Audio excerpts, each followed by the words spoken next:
started rapping, I was slapping shit. Man, I've been a savage before 21. Riding with a baddie and she 21. I used to ride around with about 21s. Now I see them strippers throw them 21s. Started in the back, now I'm in the front. With this do-rag and this beanie like I'm Iverson. Yeah. You niggas play all day. I made a lane, y'all want the drip, and I watched all y'all take. I played the game, I got rich, and I watched all y'all hate. Just apologize ahead of time before I let it fly in y'all face. We'll turn this bitch into Columbine, cause the gang not far away. And we know where y'all stay. So let's keep it gangster, why fight when I could just smoke out where you lay? Hey, she wanna crash at my crib tonight, but she leave lotion in that stupid shit my bitch gon' find. I hit that bitch with a ratchet gang beanie on. I'm not a simp, I only fed that whole Cinnabon. A lot of niggas like to talk, but they just in the way. But I can't argue with no niggas who not in the game. You know I'm Black Panther, bitch. When I started rapping, I was slapping shit. Man, I've been a savage before 21. Riding with a baddie and she 21. I used to ride around with about 21s. Now I see them strippers throw them 21s. Started in the back, now I'm in the front. With this do-rag and this beanie like I'm Iverson. Yeah. They used to try to leave me out the flyers for the shows. Now they tryna sign Ratchet Gang to HBO. Bottles of Patron get delivered to my hoes. I put it in the air, you know that weed is my cologne.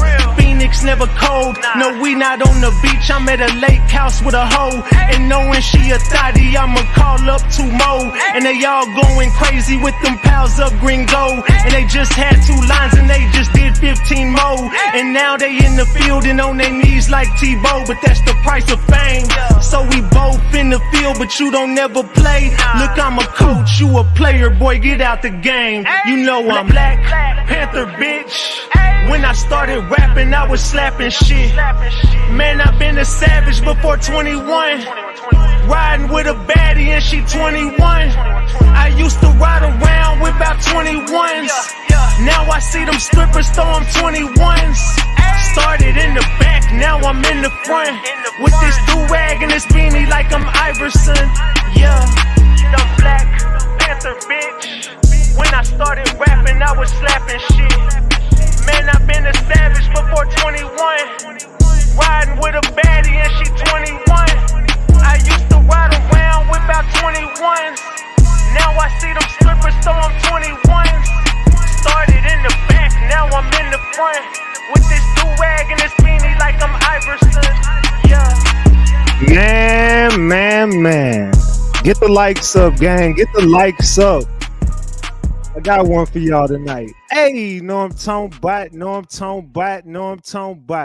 We back, Ratchet Gang. We back with another one. We back with another banger. Get the likes up. Look, you might have forgot. Hell, they might have forgot. But you already know it's the king. Too loyal, know I'm talking about. RatchetTV. Hey, y'all already know, man. Y'all already know. Get the likes up if you in the building. And if you new to the channel, hit that subscribe button. Tap that notification bell so you can get the drop whenever I drop. All right, so boom. Man. We got to talk, Ratchet Gang. We got to chop it up tonight. We got Michelle Loud in the building. We about to bring her up in just a second. She gonna chop it up with us. We want to bring her up to the platform to bring some awareness on what she got going on, and we just want to chop it up with her, ask some questions, and just get some insight on what's going on. Allegedly, and everything I say is alleged, and it's all under the Fair Use Act. And you can see the fair use disclaimer in the description of this video and in the description of all my videos. This is just for entertainment and educational purposes only. This is just to educate my people on what we've been covering over here. Like I said, it's all under the Fair Use Act, and you can see the fair use disclaimer in the description of this video. And everything I say is alleged. Allegedly, y'all. So let's go ahead and bring Michelle Loud up. Let's go ahead and bring her up. So Michelle, you here? Can you hear me, Michelle? Oh shit, I'm here. Okay, Michelle, what's good? What's going on? How you doing tonight? What's going on? You tell us, Michelle. You from Dallas, right? I am. I was born in Fort Worth and I was raised in Duncanville. Oak Cliff area. I am a Dallas native. Okay, Triple so D. Triple D, stand up. Triple D Salute to that. you. Okay, so what part of Dallas you from? You said you from the Oak Cliff area? Yeah, Duncanville, Oak Cliff. Okay, Duncanville, Oak Cliff. And how old are you? I'm 34.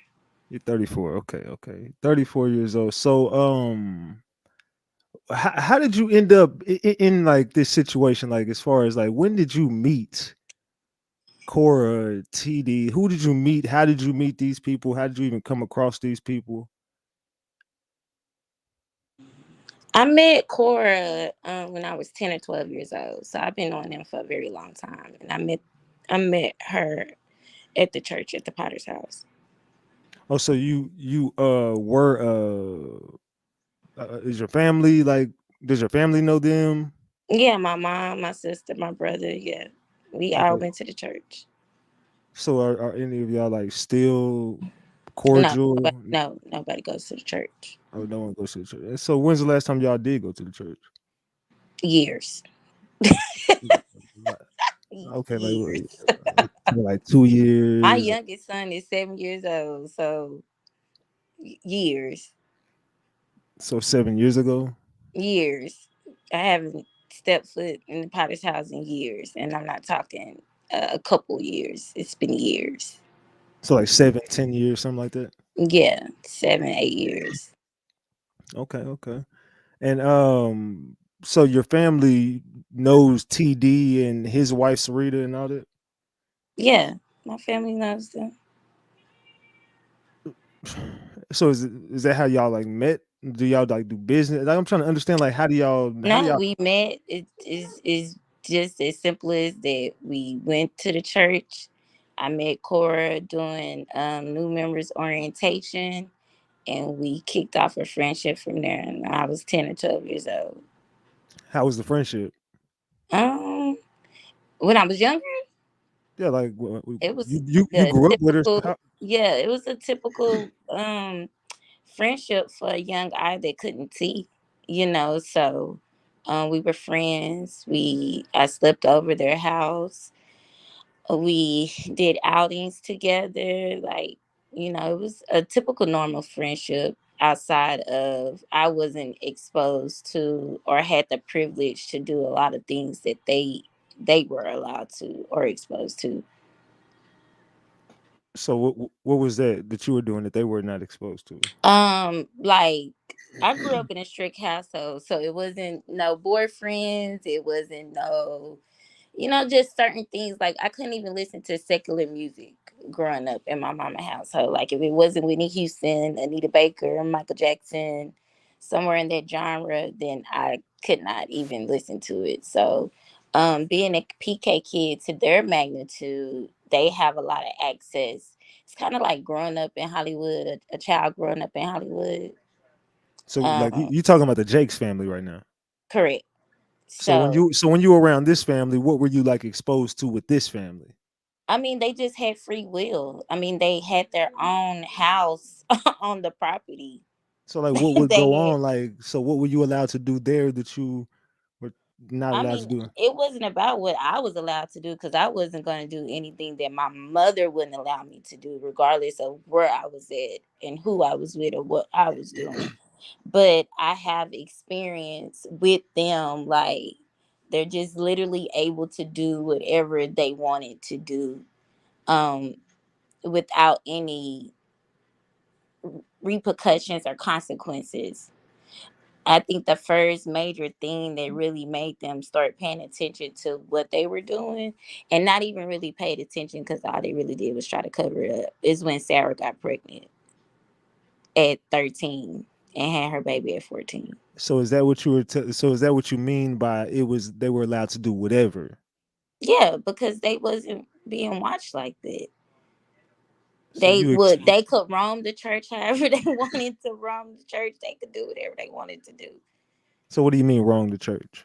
Like they can, how, well, I don't know if you was raised in a church, but like church has a certain protocol. Everybody can get up and just go wherever they want to go in the church. At least it's not like that at or it wasn't like that at the Potter's house, but because they were bishop's kids, they felt and they did, and people allowed them to absolutely do go be show up wherever they wanted to. Hmm. Okay, and so is this why you were friends with them? So you could just go do what you wanted to do, or No, how? we were friends because it was a genuine friendship. Cora befriended me first. So throughout the friendship, it's just like y'all are just cool and y'all just kicking it. You just go into her house and When we were younger, up until I think I turned 17. This is after I had my first child. so, Um, so now we're older, right? So now we're older. Yeah, up until then it was just, normal. so let me ask you a question. In between this time as y'all are children, is there any fascination between her and like dolls? Yes. Okay, She's okay, so Cora has always been fascinated with baby dolls ever since she was a young girl. And her mother, like, they make these newborn baby dolls. And they make newborn baby dolls. hold on, I'm sorry.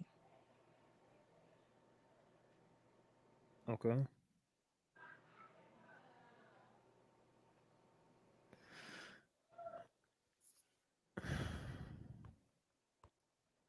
Yeah, make sure y'all get the likes up, man. Get the likes up. I don't know what just happened, but she Give me 1 second. I'm sorry. okay. No, you good. Just get the likes up, y'all. She got something going on. My Eh, eh, my, my mom is texting me about my child. Give me 1 second. Okay. Hey, if y'all got any questions, make sure you super chat them. If you got any questions, super chat them. And guys, son, I appreciate that 20-piece salute. And brown skin girl, I appreciate that 2-piece salute. Salute. Man, man, man, man, man.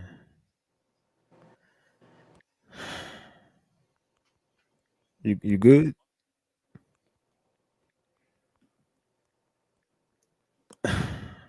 I'm so sorry. Nah, nah, nah. You good.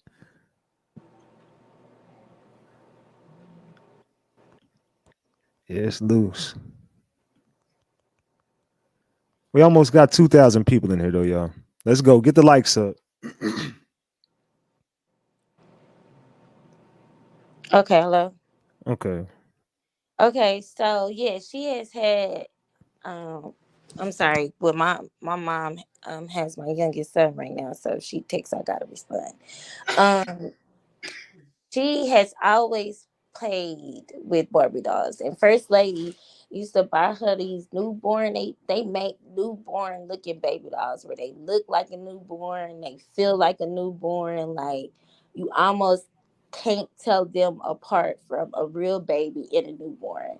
So she used to buy her all types of baby dolls, and we're not talking Barbie dolls. We're talking baby dolls. Okay, so this exception with Cora having children. Cora has always wanted children, okay, ever since a young girl.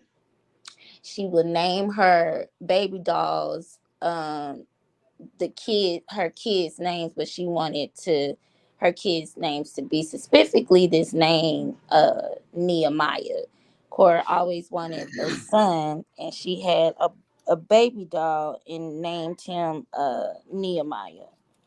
So that is something that she has always done, and a lot of people can attest to that because a lot of people that knows Cora personally um, knows that about her, and she's even been blunt about that in her speaking, and specifically in her sermon, "Don't divide the baby, take the baby and run."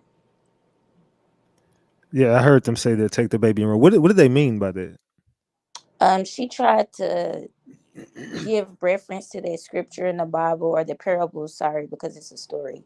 The parable in the Bible where the two women had babies and one of the ladies' babies died. So she was trying to take the other lady babies, and the king was like, well, since I don't know who the child belongs to, we're gonna like cut the baby in half. And so the mother, who was the actual mother of the child, was like, no, don't cut the baby in half, just give her to the other lady. In essence, she was trying to tell the story of Jason, um, not knowing that she was showing what she actually did to obtain my child. So whenever they was in church saying push that baby out, what did they mean by that? I don't know what you're speaking of. Yeah, you didn't hear that when TD Jackson was in church saying push that baby out. He pushing it. I don't know. They was talking about something. Never mind. I don't know. Are you? That was, when was that? It's been a while. It was like you're giving birth. You know how you're supposed to birth out newness Uh, with the baby. You push it out oh, like I you. didn't hear that sermon. I don't really listen to them people no more because they hurt my ears, so I can't really um sit up and watch Oh, them okay. on the internet. So I haven't heard that sermon, but I can only presume what he's speaking of because I haven't heard, maybe like prophetically delivering something in the spirit. I don't know. All right. So as you are kicking it with these people, and you saying they getting away with a bunch of stuff, they in church, they wilding out. So where does it go from there to when you grown? Does she grow a fascination for baby dolls then kids? Does she start Um, to at some point adopt kids? Does she get a license she to do so? did. She adopted Amari, but I wasn't around for that adoption. We had a somewhat of a falling out in the year of 2008. I had finally got fed up with how she was treating me as a friend. I got fed up with her constantly lying on me to her parents for things that she was actually doing that I wasn't, me or my friend Ashley wasn't doing, but she'll put it on us. And I just got tired of showing up as a friend and not receiving that in return. So I backed away from the friendship for almost 7 years. Now, during And that time, you said you backed up because she started she was a putting stuff liar. on you. She was a liar. So what did she lie on you about? She lied on me. What did she? I mean, you gotta give me an example. Like, What give me did she something like lie on me to end a about? She friendship. What? lied. I remember one time we took this trip. I talk about this story quite often, so the people that follow me know about this story. One time we took a trip to Kentucky for a guy that she met offline, and First Lady She met had him shut the. offline. Where? She met him offline on Facebook. Okay. She met him on Facebook and had been talking to him for a while. I don't know if it was a while or a couple weeks, but decided that she wanted to drive to Kentucky to meet him. Now, before doing that, First Lady had shut the property down because Cora was bringing this guy by the name of Marcus to the house, and First Lady and Bishop did not know him. They're basically trying to get some type of control on Cora, for lack of better words. So they shut the property down, meaning that she couldn't have anybody over if it wasn't me or Ashley. And then sometimes when they would shut the property down, we would have to like get low in the back seat so we can come through the gate so the security officer couldn't see us because the property had been shut down because Cora could not leave or have anybody over or something like that. So she cooked up a plan. She told her parents that she had got an overnight or over the weekend nanny job, and that she was had to stay for the weekend. So that's what she told her parents. Well, me and Ashley was not going to let her drive all the way to Kentucky by herself. So we rode along with her, right? We've been like down as friends, just riding along with her. In between them going to Kentucky, we stopped in Tennessee where we went to one of her other friend guys' house.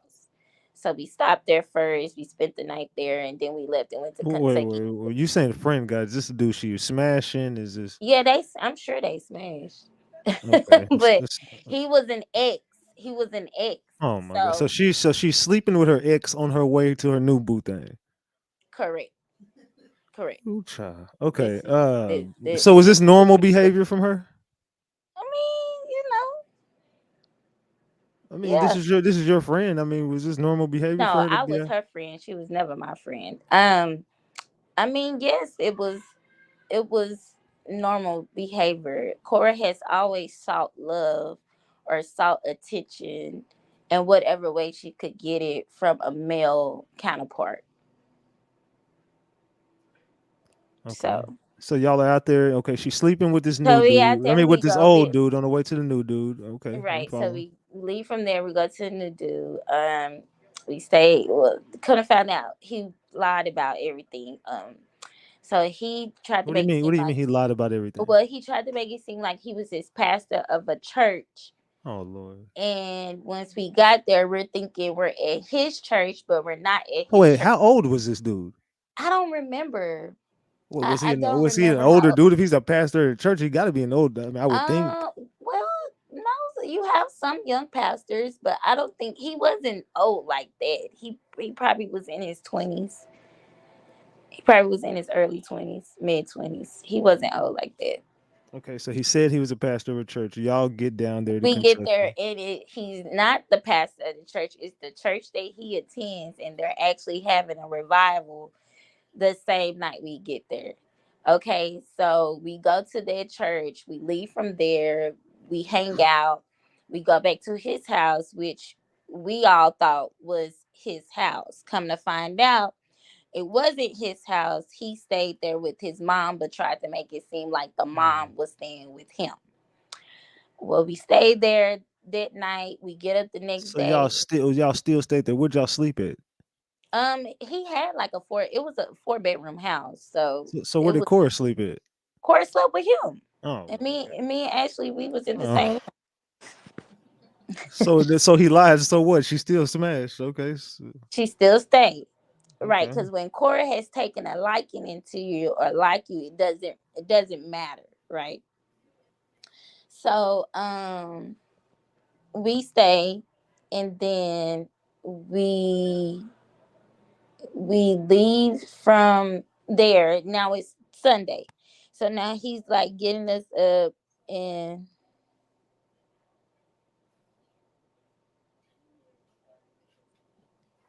hold on, hello. Yeah, I'm here. Okay, cause my phone had went out. So he like we get the next morning, and now he's like, come on, we gonna go to my church. So we're thinking we're going to his church. We pull up to a we pull up to a I'm laughing now because I'm just thinking back on it. We pull up to a YMCA building. So we're all looking around like, what's going on. Now we were confused because of how we were raised. When somebody says they have a church, it's a church, like a storefront or an actual church. So we're like, okay, so he has a church, but he has meetings at the YMCA and the community rec center office building or something like that, right? Yeah. So we get there, and it's not his church again. He's just a guest speaker. So that's when me and Ashley started talking like, like, bitch, what the hell is going on? What she got us into? Okay. So we figured that out. We leave from there. We come back. I think we probably went to go eat or something like that, and we come back to his house. While we were at his house, we start getting phone calls from Sarah, and This is Sarah Jakes at this point. this is Sarah Jakes Henson. Okay. At Okay. this point, she's married o- to Robert. Okay. Um, we start like getting phone calls from Sarah, me and Ashley. So finally we answered, and she was basically like, where is Cora? Mommy knows that she's not at where she said she is because they have GPS trackers on their cars. So if they go above a certain speed limit, it triggers the GPS tracker. And once that's triggered, they're then able to tell where she's at, where she's moving to, and all this stuff, right? So then Sarah is like, mom has tried to email you. You said that you were, basically out of Ange was basically doing a over the weekend nanny job. Long story short, we had to leave the very next morning. We leave the very next morning.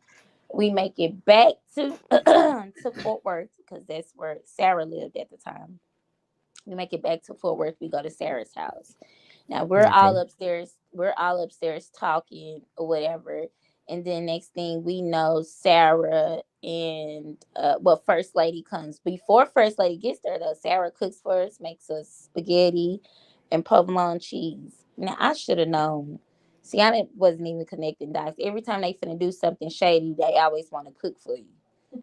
I don't. They do. They always want to cook for you. So she So was you so cooking. you So ate you ate they spaghetti, but continue. yes. Now I ain't gonna lie. They asses can cook. I ain't gonna hold you on that one. I bet they So can. they can cook. So we go upstairs. At this time, Sarah lives in a townhouse. Her and Robert. So we go upstairs and we're talking. Next thing we know, First Lady has came in. So First Lady comes in and she's asking us questions like what you girls have going on. And I'm quiet because before this incident, another incident prior had taken place when I was 15. So whenever I was in the presence of First Lady from the incident in 20 and when I was 15 in 2006, I believe, from that incident on, I just remain quiet when I'm around First Lady, and I'll talk about that incident after I tell this story. So she said something crazy to Ashley about her gaining weight. She talked about Ashley's weight. Now Ashley's mom had just passed that May of that year, so Ashley was going through a lot of changes. And at the time, it was just a lot for Ashley. So for First Lady to make that type of remark towards Ashley, that still sticks with Ashley to this day, of her body shaming her. So after a while, she asked us to leave. So we leave, and I go sit on the steps because I want to hear what's being said, right? So I'm sitting on the steps and I hear Cora basically putting everything on me and Ashley, that this was me and Ashley's idea for her to take this trip to see this dude, that it was me and Ashley who introduced her to this dude, that it was no fault of her own, that she was just being a friend to her friends, right? Okay. And this is something that Cora has done often. This was just the last straw for me. Um, because nobody told you to go see this dude. In fact, we told you not to. In fact, we were like, why are you trying to go meet up with somebody that you don't know? Then you meet up with him, and before you can even leave Kentucky, he has bought you on every social media that y'all were friends on. He's undid the in a relationship status. Like, he never wanted to um be with you for real. He was only fucking with you because you was Bishop TD Jakes' started. We told her that before we even went down there. So for you to come back and try to place all the blame on me and Ashley, because what that did and what that always did was made her mom, because Bishop wasn't around to know what was going on. He only knows what First Lady tells him, okay? So it put us in this light with your mom that we are bad friends, we are bad girls, we're fast, we come from, not a good background. It puts us in a certain light. And But I didn't they was already not know okay. that? But didn't at this time they already know that Cora and Sarah are already fast at this point? I mean, when you live in a state of denial, you don't know anything. Right? You're gonna think that you still have these good, blameless children. Um, and I think that's what it was. So you put us in that light, and so now we are being viewed, and now we are being handled like that. And I didn't like that, because my mama didn't raise a fast child. My mama didn't raise a disrespectful child. But My you mama didn't raise no hoe. My mama didn't raise a woman or a girl at the time without morals, values, and integrity. I had my father in my life up until I was 10 years old when he died, and I got tired of it.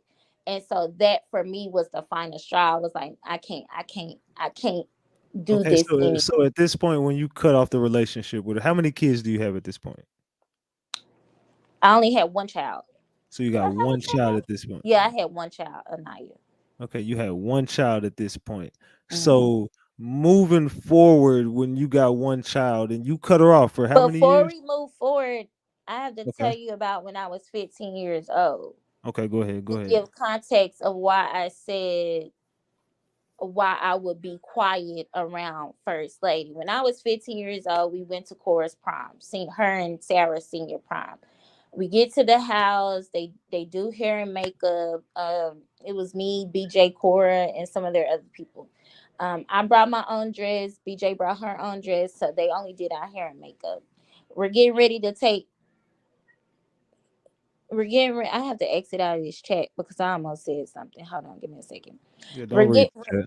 we're getting ready to take pictures, and Bishop comes out. You know, we're all happy to be able to take pictures with Bishop, because like any other black Christian who's grown up in the Christian religion, um seeing or being around Bishop is like, you know, almost like me and Beyonce. You know what I mean? Yeah. So, and then to be around a person that you have grown up listening to even before we joined the church, to be around a person that you really look up to as like a spiritual father in some sense, everybody was happy, right? So he comes out, we're taking a picture. I'm standing right next to Bishop, right? As soon as they go to take the picture, First Lady comes stumping, huffing her breath, talking about, "Get your hands off my husband, you Jezebel." She called me a Jezebel. What Now, at the the time, I'm 15 years old. I've never had sex. I've never been pregnant. I probably only had one boyfriend in my whole entire life. I wasn't even aware of my body because of how I was raised. I didn't know what type of body I had. I didn't know what type of shape I had.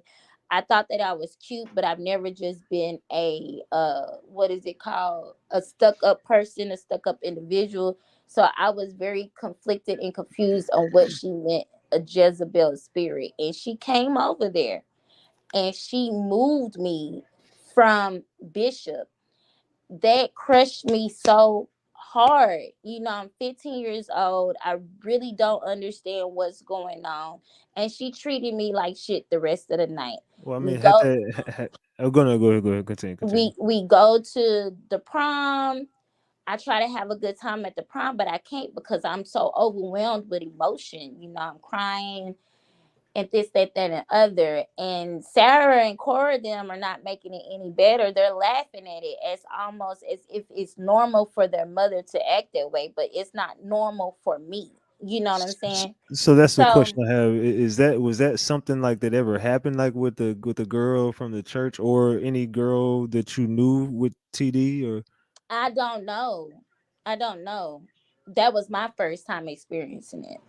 you never heard nothing? So I could only assume when a woman behaves like that, that's because she knows how her husband is, because it didn't have nothing to do with me. Because I don't want your look at Bishop, baby. You are the only person that could love him like that for real.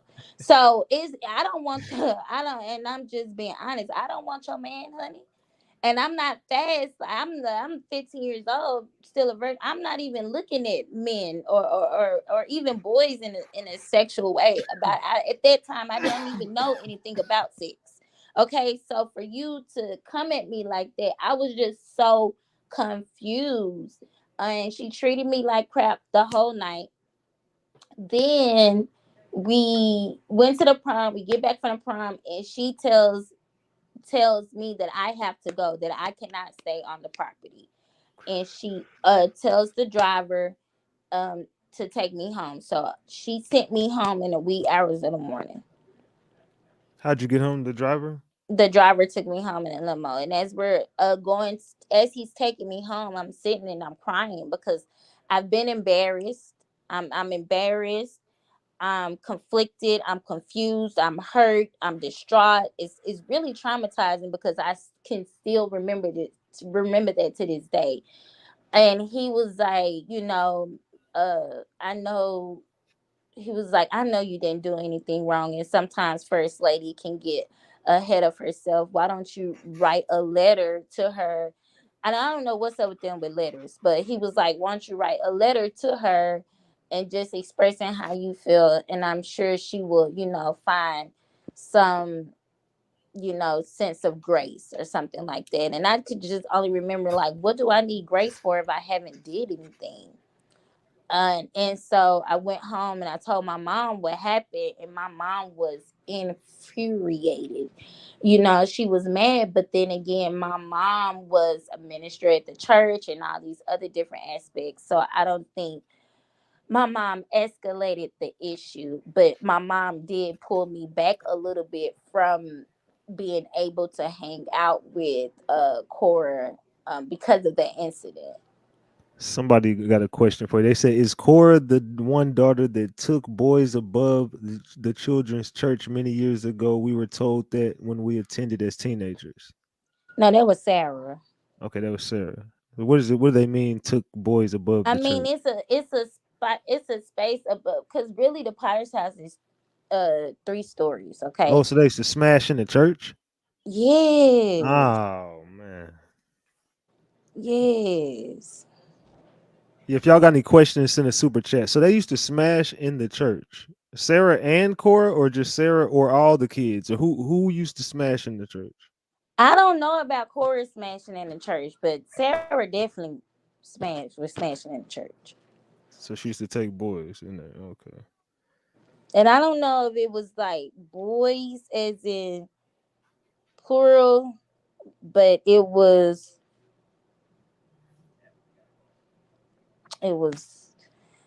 I know that she could see Malachi in the church, and that was through Tony. Okay. So as we moving forward now, you're not friends with this chick anymore. You don't like the mama like that. You never really was around TD like that. Okay. So fast forward, how do you and her get back in contact? We get back in contact after I get pregnant with my fourth child, which is Jason. I was going through a lot with that pregnancy. I was depressed my whole pregnancy, even somewhat depressed before I got pregnant because of where I was at in life. And I was just ashamed. Anybody that knows me personally knows that I do have gifts and I do have talents and I do have a, a calling on my life. I'm very favored. So you And say so for this me, I'm sorry. this is your fourth kid, right? Yes. So for Okay. me, And how many baby daddies was this? what do you mean? My fourth Like, child? yeah, your fourth I child. have I have 3 baby daddies. Okay, 4 kids, three. How many So kids do at you this have today? time, I only have 2 baby daddies. So at this time, you had 4 kids, 2 baby daddies. Correct. Okay, so what were you? You said you were ashamed. You said you I were was ashamed. ashamed, like I was saying. Anybody that knows me knew how I grew up. I grew up in theater. I graduated high school when I was 16 years of age. I've always had like a bright future.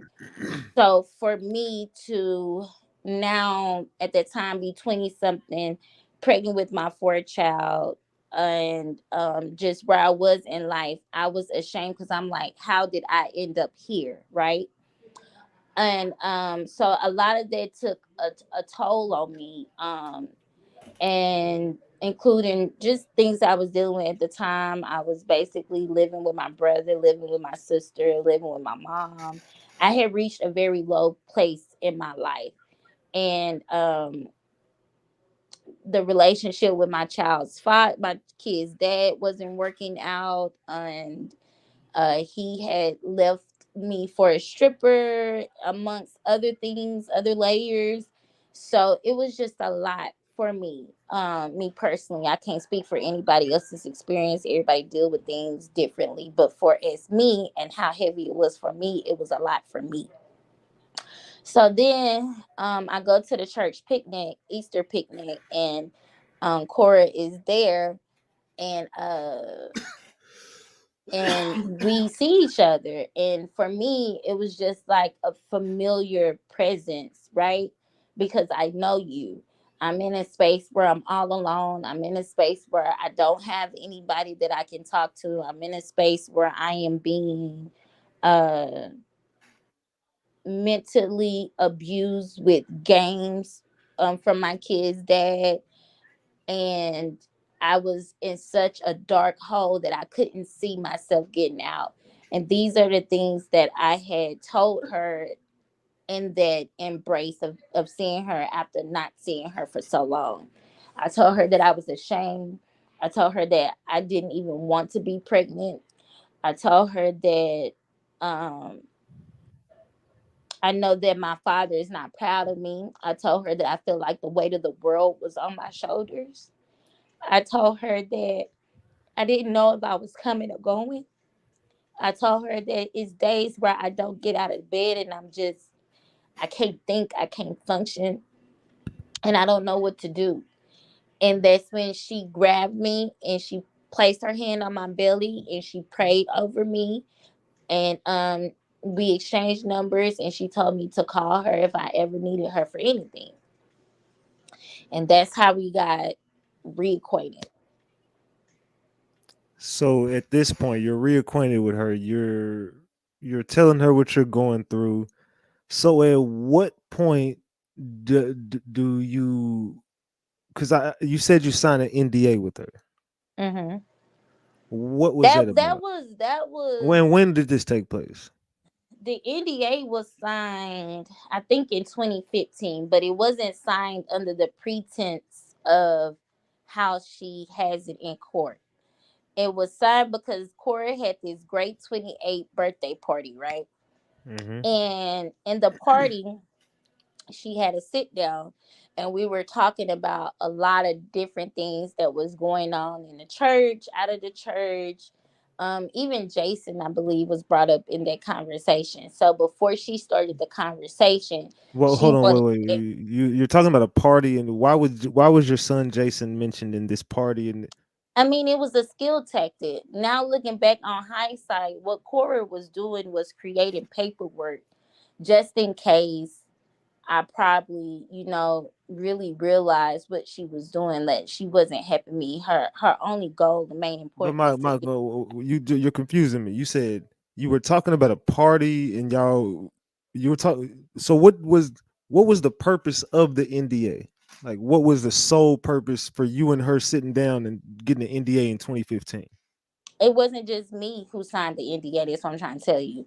The sole purpose of her getting, now, it wasn't just me to sign the NDA, but the sole purpose was to have that party, to have that sitting, to get me to sign an NDA because of what her ultimate plan was. Does that make sense? So her ultimate plan was to take your son away. Absolutely. So Anytime that you so have how was kept, that? So anytime how that you have that's kept but that's my paperwork since the beginning of you, quote unquote, helping with the child, she's kept every receipt for everything that she's ever bought Jason. Jason was 1 month old, maybe 2 months old before, and you're bringing me paperwork. Now you cloth it as it's for him to be able to travel, but once I actually read it when we got to court, it wasn't that. It was on paperwork. You're me saying that I am thinking about giving her legal guardianship, and that was never the case. Like once the case get unsealed, or once I get the legal go ahead to release that document, I will, because I think it will connect a lot of dots to people's questions, but that's just something that I can't fully indulge in.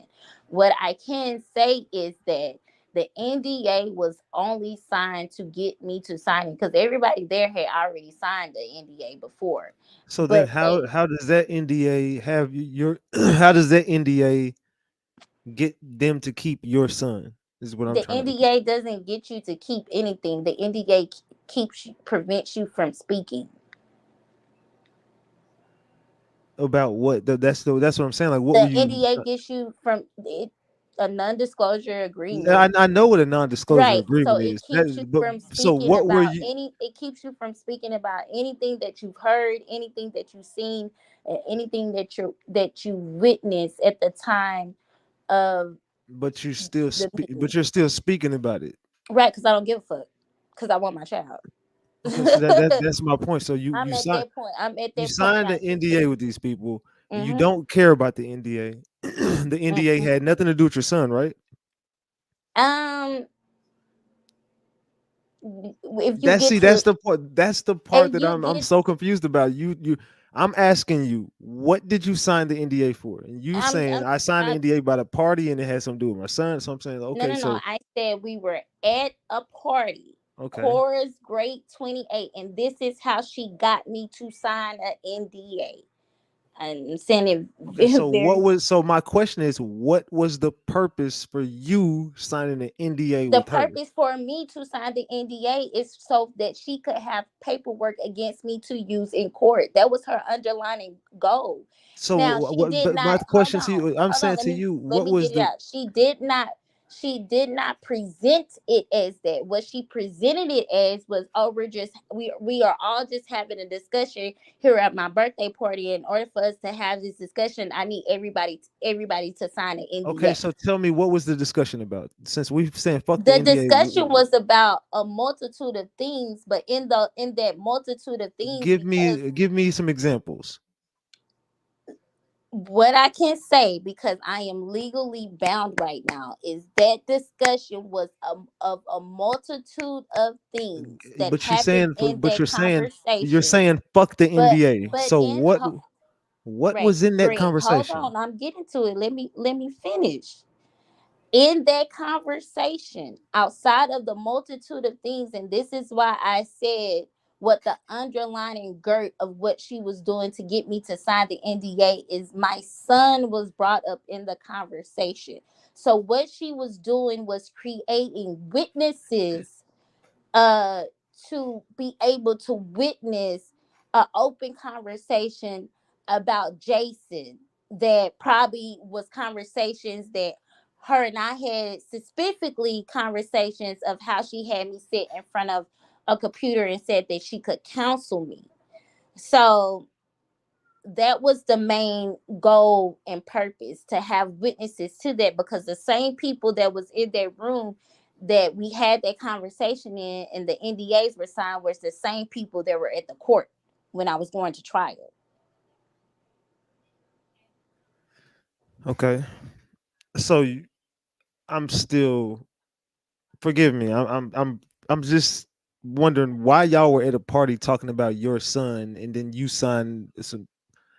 Were you and her? Was she trying to get your son? Like, did she ever tell you, okay, look, I want Jason, or did y'all ever discuss this, or you ever say, look, hey, I want you to take him? So Was yeah, this maybe we should go back before that party, because that party was in 2015. Jason was born in 2014 in okay? So you May. got back in contact when May. Jason was born? Yes, literally a month before Jason was born is when I got back in contact with Cora. At the time, I did not know.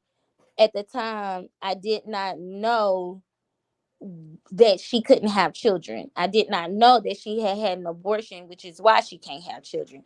I did not know that she was dealing with PCOS, and I did not know that her obsession for having a baby had grown to the point that it was at, because I was gone for all them years. I had never met her husband. My first time meeting Brandon was the day I left the hospital.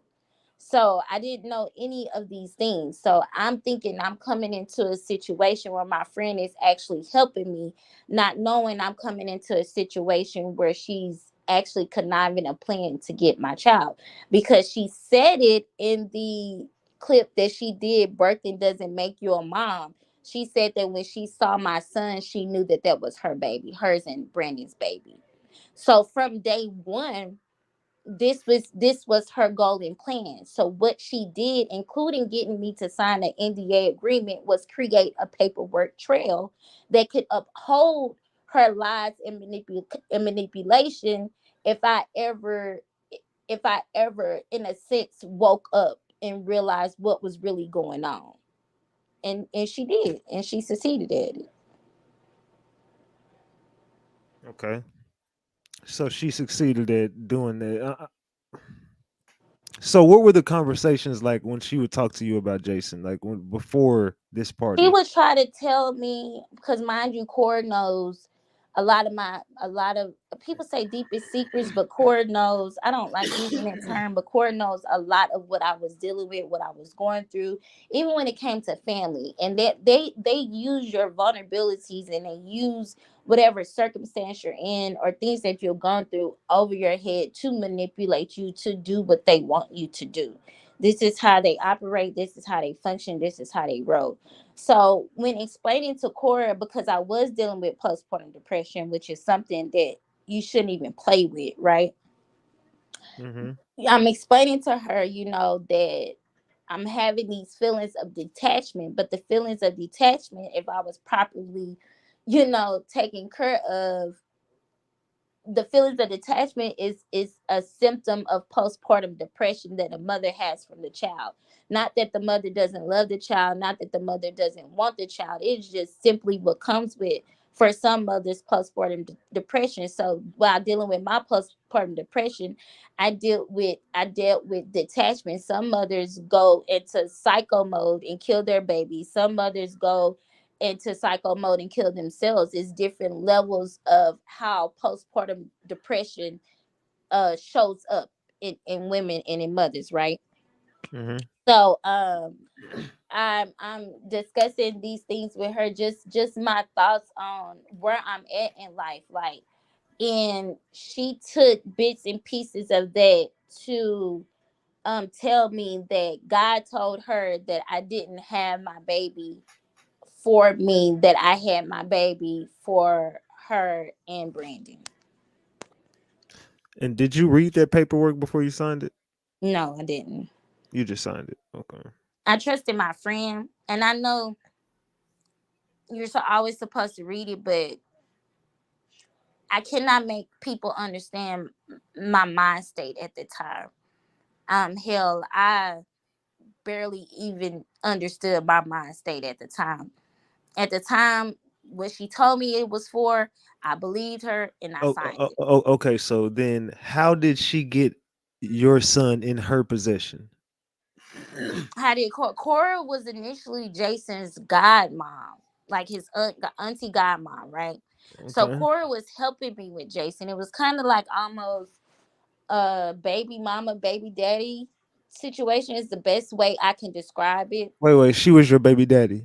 No, it was that type of situation. I'm trying to give No, just no. I'm saying like you. She was like she was your baby daddy. I mean, I mean, if that's how we can I mean, you said it. I didn't. I'm giving that to give a relation of how So I'm. she So was then helping you. me with my son. So So I'm she saying. was So you would kind of. Did you ever refer to her as your baby daddy? absolutely not. It was Did always she ever just refer to sister herself godmom. as your baby daddy? Well, I'm what I'm saying when I say that, please Did don't she take what ever I'm. refer to herself as your baby daddy? No, when I say that, don't take it out of context, because all I'm trying to do is give an idea or something that could be relatable to how um I was moving with Cora when it came to my son. Like if I needed her to watch Jason while I went to work, she would watch Jason while I went to work. You see what I'm saying? If I needed diapers or wipes and I didn't have the money to get it, So she was fascinated with your son, but Cora would help me get the money, right? So it was that. she was obsessed with your son, wanted to be your son's mom or whatever. Did she ever have a fascination for you, obsession for No, you? Cora doesn't even have a fascination for older kids. She just has an obsession with babies because she can't have babies. No, no, And no. I What I'm saying also is, do, and I, did I'm asking you, did she like have this obsession with you? Was she obsessed with you? Did she have a fascination for you?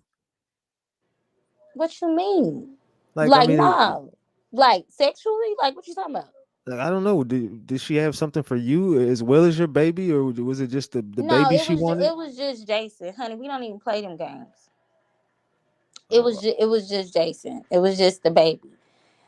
Because Cora has tried to take other babies before, and that's not just Amari. But again, at the time, I didn't know that. I didn't know but about but baby she Josiah. was on Twitter talking about all of these different kids that she had. So where Yeah, was all these kids? I wasn't on Twitter.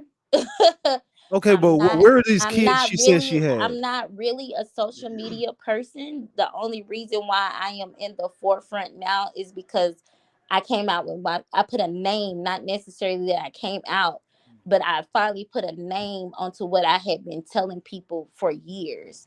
So that took me into the place where I'm at now. I'm a very private person. So you I'm never heard about her having like all these kids. No, not at that time. I didn't. I So did not. have you ever heard about her having all these Now kids? I have, yes. And this is Where after Jason is here. And that's how I started beginning to connect the dots of what was really going on. where are these kids coming from? A lot of the children came from a fostering. Some of the kids came from people that attended the church that she would get close to. Um, and that's how she got them. So she got them by fostering them in. So and she got your kid, you said by lying to. So how did she end up getting him? If that was your kid and you had like custodial rights of your kid, Mhm. this is the tricky part. This is what I'm trying to ask you. So you had custodial rights of all your kids, right? At this I had point. custodial rights of my kids. She had me sign something 2 months after Jason was born. This is going into an area where now we're getting legal, right? She had me sign something 2 months after Jason was born, and then she double backed and had me sign something again that September of 2014. You have to look at the timeline. My son wasn't Okay, even so just two. let me ask you this: what were you under the impression that you were signing the first time? Under the what was your Oh, impression? that she will be able, if need be, to take him to the doctor if I'm not able to do it, and that he can travel with her. That's what she told me it was Okay, for. and then the second thing you The second signed, time she told me it was the same thing, but it was just so like if he needed to go to daycare, that she's able to pick him up from daycare. She said she forgot to add that in it the first time. and you just said, you know what, I'm gonna just sign it. Yeah, I just said okay. I trusted her. I had other shit that How many papers was it? I had other things that I'm focused on trying to find consistent work and find a place for me and my kids to stay.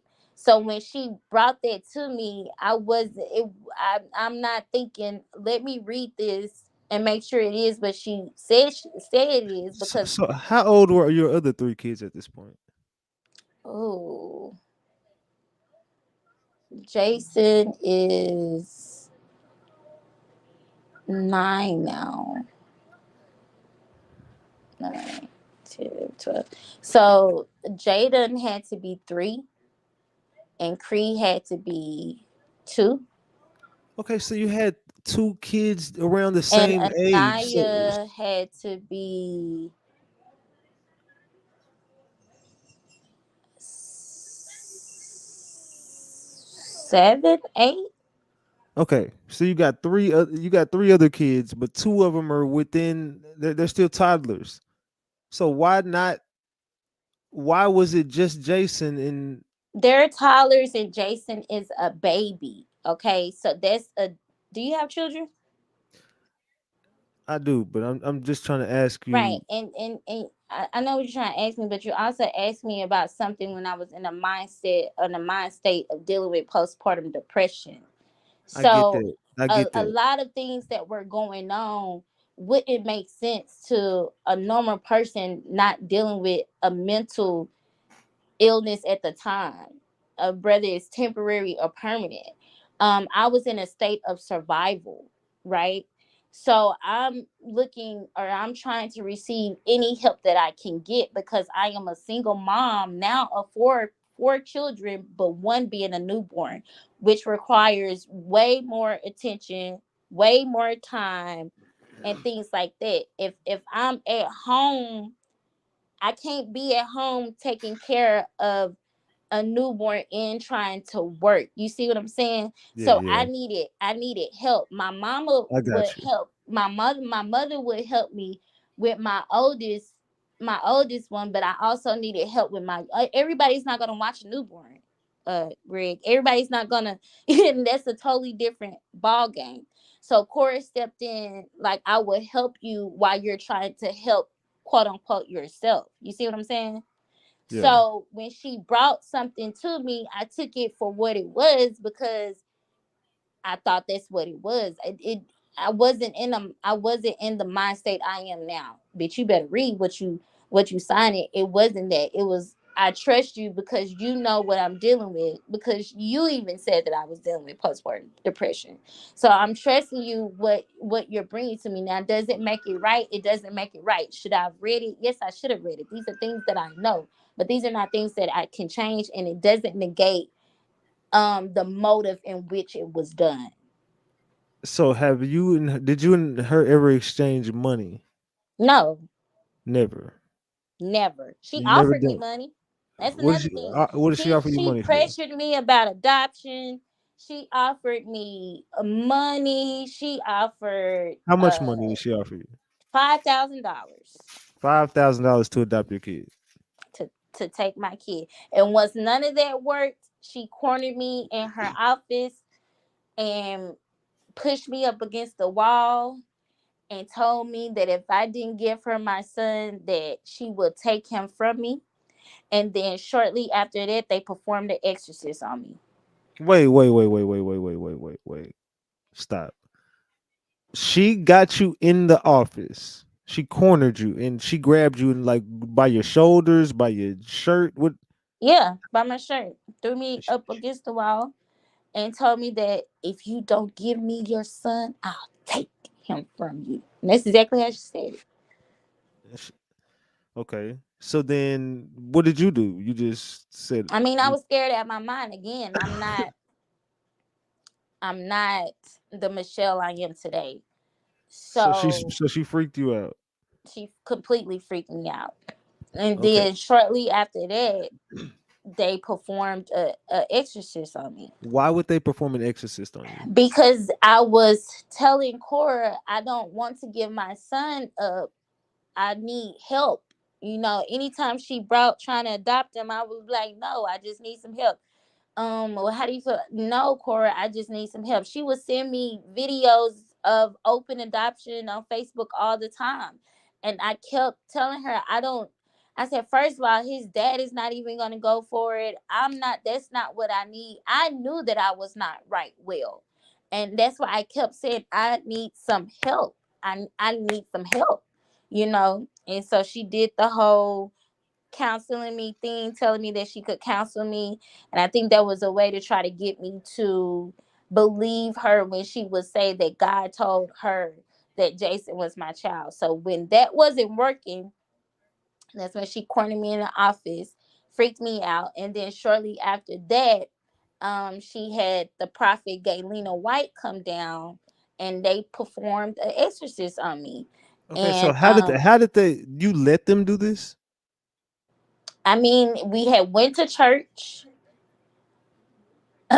We had went to church and we left from church and we all come over to Cora's house after church to eat. So we came over to Cora's house and it was I walked into that. It's not something that I let them do. I didn't even know what was going on. They presented the exorcist as, we're gonna pray over you, but that's not what it was. It was women there, it was some men there, and they had cleared the living room. And they was walking in a circle, and they perform I mean they if you are a Christian, you might look at it as, oh, they're speaking in tongues and praying, and but no, it was a full fledged exorcist. Is exactly what it was. Who performed it? Gaylena White and Cora. They had candles lit. Where was Sarita and They were not TD? there. Did they know about it? No. So they just decided they're going to perform an exorcist. Is Cora capable of performing an exorcist on someone? I mean, they did it. I mean, she qualified. I mean, I don't think she has no license, no, no licensing or nothing like that. But they absolutely did it. And what happened while they were doing this? I was there. They did it, and I mean, then once they what was finished, going on? Like, did it work? and no, at that time I was just scared. I didn't know what to do. So, like, what was going on? Like, what was happening? What you mean? What they was doing? Yeah, like what? They was walking around. Okay, so they brought me in and they was talking about how they're performing, I mean not performing, they're gonna pray over me and whatever have you.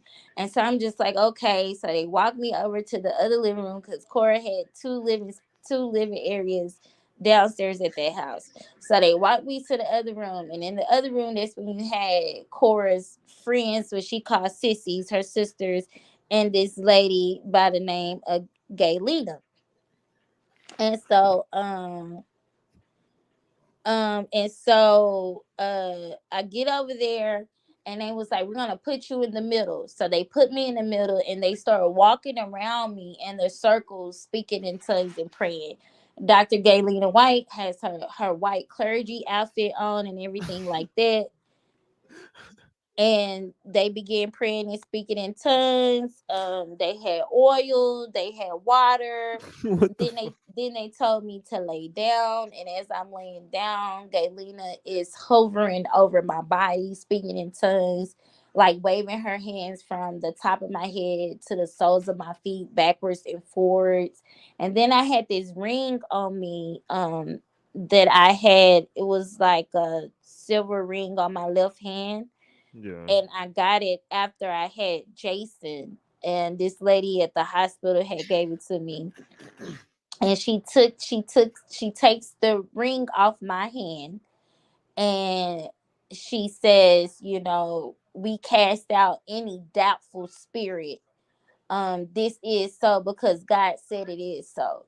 That was the last thing that she said, and then it was over. And then I got up, and she told me, she started laughing and smiling, and she told me, she said, I had a vision of your son, in the clouds with Brandon and Cora, and he was just so happy.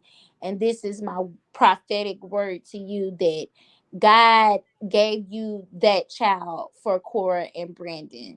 He's not, you did not birth him for yourself, but you have birthed him for them, and you have to be okay with that. Those That's where her words verbatim. What the fuck? Verbatim. And I was scared out of my mind. And from that point on, I tried to stay as close as I could to get what I needed to. That's when I started trying to, I guess, formulate a plan on how to get out of what I was in and to get my son. Yeah. Okay. So, how did she get possession of him? She got possession of my son. Well, she okay. So one day I'm over there, and she says, "Come on, we're gonna take a ride and we're gonna go somewhere." So this is after she performed the exorcist on you and everything. Yes. How the hell do you end up back over there to get in a ride with her? You have to understand that she was helping me with my child. I didn't have After performing an exorcist, you still say we're friends. Yeah, I was under spiritual manipulation, Greg. I don't know if people know that, if that's real or not, but that is really real. spiritual manipulation, spiritual coercion, that shit is very real. And especially when you do it on a So person. is this like a cult they got over? What I mean, yeah. what In essence is what I'm saying. Like you can't okay, you cannot understand the mind when it's under manipulation, right? The mind is going to do whatever it's being manipulated to do. Even if you know, okay, this is not right. It's kind of like you're having to overcome the manipulation.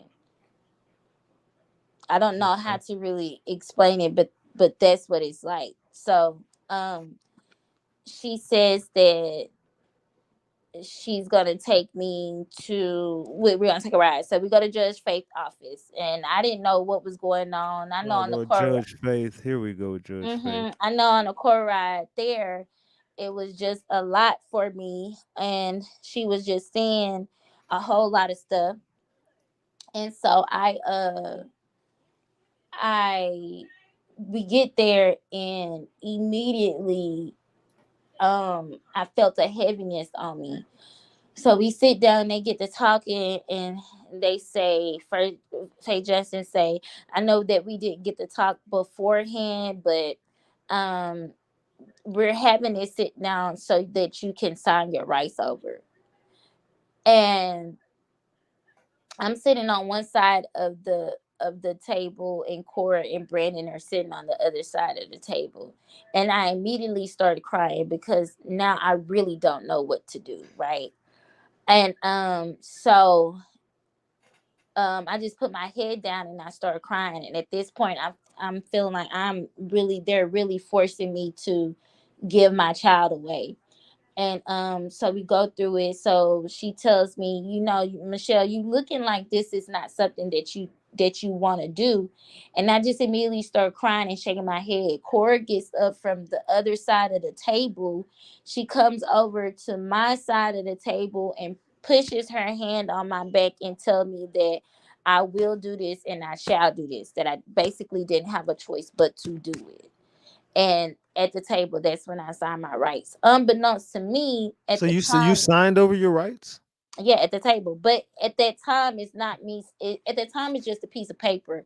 Nobody can terminate your rights but the court, but a judge. That's the only people that can terminate your rights. But they So, got Judge Faith. but she wasn't an acting judge. She was a lawyer at the time. So We who's the call judge her over the judge. case?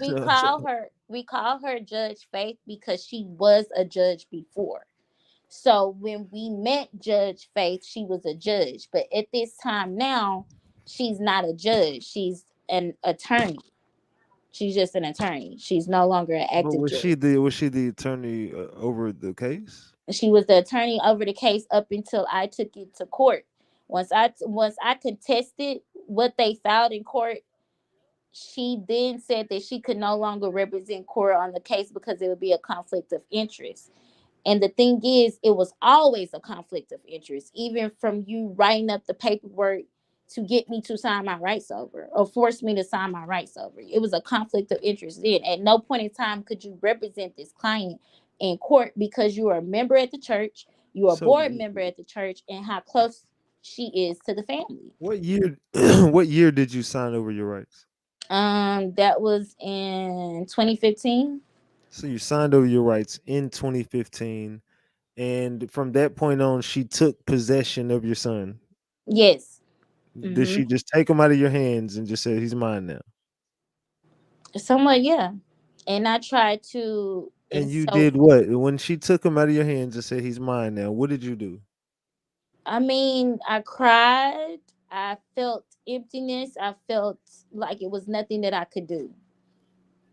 That's how I felt. But you already knew you signed over your rights.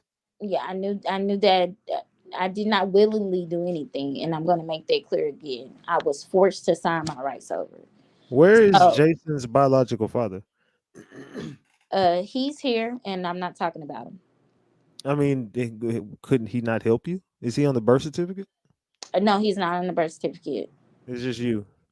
Yes, and I'm not talking about Jason's father, so we can we can move along from that. Okay. Um. So at this point, she takes him out of your hands, says he's mine. You're crying. There's nothing you can do. You already signed over your rights. This is back in Mhm. 2015. So from So what I 2015, did do, so hold on, because what I go ahead. did do is I stayed close, right? Um, I still at that time was able to come to the house. I was able to be around Jason. I was able to be there, right? Cora just really wanted paperwork in case. Okay, I'm confused. So you so at this point she's already took the kid. You signed Mhm. your rights over, and for how long were you still able to come around and be mom? Well, be whoever, just come around and kick it and see the kid. Up until May of 2016. So you were okay. So then from And 2016, I what? couldn't come whenever I wanted to. She basically, when she got what she wanted, she casted me like I was nothing. Okay, so I got uh, treated like shit. I got treated like crap when I would try to, like, sometimes when I would try to come and see him, it was an excuse, or sometimes they just wouldn't even open the door. And I would leave diapers and I would leave wipes and I would leave food and things like that um at the door. okay, so then at what point did she steal your kid? Um May of 26, okay, in January. I mean, if in essence you would say when she forced me to sign my rights over. But you were still okay with it when you were No, I going. was never okay with it. Just because I was going around doesn't mean I was okay with it. I was put in a position where I had to then now become strategic of getting my child back because of what I was forced to do, manipulated to do, coerced into doing, and scared out of my mind. Now my level of fear is on a different level because I know what these people are capable of doing. So now I have to, in my mind, I'm thinking I have to stay as close as I can until I figure out how to undo all of what's being done. On top of the fact that I'm still looking for a place to stay. On top of the fact I'm still trying to find a consistent job. Like, it's deeper than surface. It's not just, oh, she took your child, but yet you stayed around. No, it's not that. Yeah, okay, I'm just trying to follow along. Yeah, the, yeah. the timeline just, I mean, it just sounds like I don't know. Like I'm just confused because it sounds like this chick always kind of made it clear that she wanted your kid, and you still kind of. I mean, you're saying like you were under like a spiritual attack, and you just stuck around because like I guess you were coerced into. I guess you were just in some trance and in some kind of cult What environment. trans? It was a manipulation trick. It was not a trans. You were young. You didn't know. That's what I'm trying to explain. It's like You, I'm getting Yeah, I mean, I'm just trying to people follow try along. to people try to understand it from their natural eye and from my eye of not being up under the influence of manipulation, coercion, and duress. So to try to make sense of what I was dealing with and what I was going through, you're probably not going to be able to do that with the normal eye. If you've never experienced being manipulated to that magnitude and put under coercion and duress to that magnitude, you're probably not going to be under you're probably not going to understand how things happen and when and where I was mentally. If you've never been in those shoes, what I can tell you is I trusted my friend who I Mhm. thought was my friend to help me with my child when I was at a place in my life. And instead of her helping me, she did whatever she could to get my child, including trying to keep me low and keep me vulnerable where I wouldn't wake up to actually see what she was doing. Because although she's visibly always made it known that she wanted my child, it wasn't always visible, if that makes sense. because people do things all the time as a cover up to an underlining of what they're actually trying to do. And until you're able to see that and wake up and know what's going on, you're not gonna know. And by the time I fully understood what was going on, it was kind of almost like she has already achieved what she was trying to achieve, right? After you come up out of that postpartum depression. But I immediately started fighting for my child. And yeah. And the fact that I'm not the only woman that she has done this to. So I'm not the only woman that she has done this to. So it's definitely a trait that she has and something that she does or did often. Okay. So, did you ever call the police? Yes, we called the police. When she came to my house, this was after I had lived with her, and people think I moved in with her. Yes, it was because I was going to a shelter, but it was also because I agreed because I knew that Jason was there. And while I was there for those 6 months or more, I was able to gain back custody, care, and control of my child because I knew that that was the first step that I had to do to get my son back. I had to show that I am living with my son. I had to show that I do take care of my child. I provided him food, I provided him medical insurance. I was the one waking up with him, going to sleep with him, taking care of him, bathing him, feeding him, providing clothes. So I took back that care, custody, and control. So she wasn't even supposed to be able to file anything in court, but they did anyway because of Judge Faith and Judge Faith knowing the judge that will be presiding over my case and ultimately hooking them up with the person that with the judge with the lawyer that took over her case. Okay. So, have you? What did the police say? You said you did call the police. What The happened with the police police? said that it was a civil. It was nothing that they could do. But as they always say, it's nothing that they can do that we have to take it up with court, and they left. So, have you tried to pursue any more criminal matters with this or these people? Uh, we can talk about that offline. Okay. Yeah, that's So, going to. mm, mm, where are you at with the legal battle? Like, how long have y'all been fighting this in court? I've been in court fighting this since 2016 to 2017.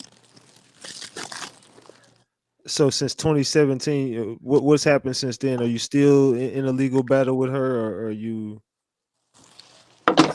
Uh, well, here recently, I was able to get some things going to get my case unsealed because they sealed the case. They put me under a gag order, and they put me under an NDA. Well, an NDA first, and then the gag order persisted after that to keep me quiet from speaking about what has happened, what has taken place, and everything like that.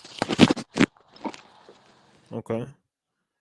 So, what are your plans now? Like, what are you trying to do? I think she. Can you hear me?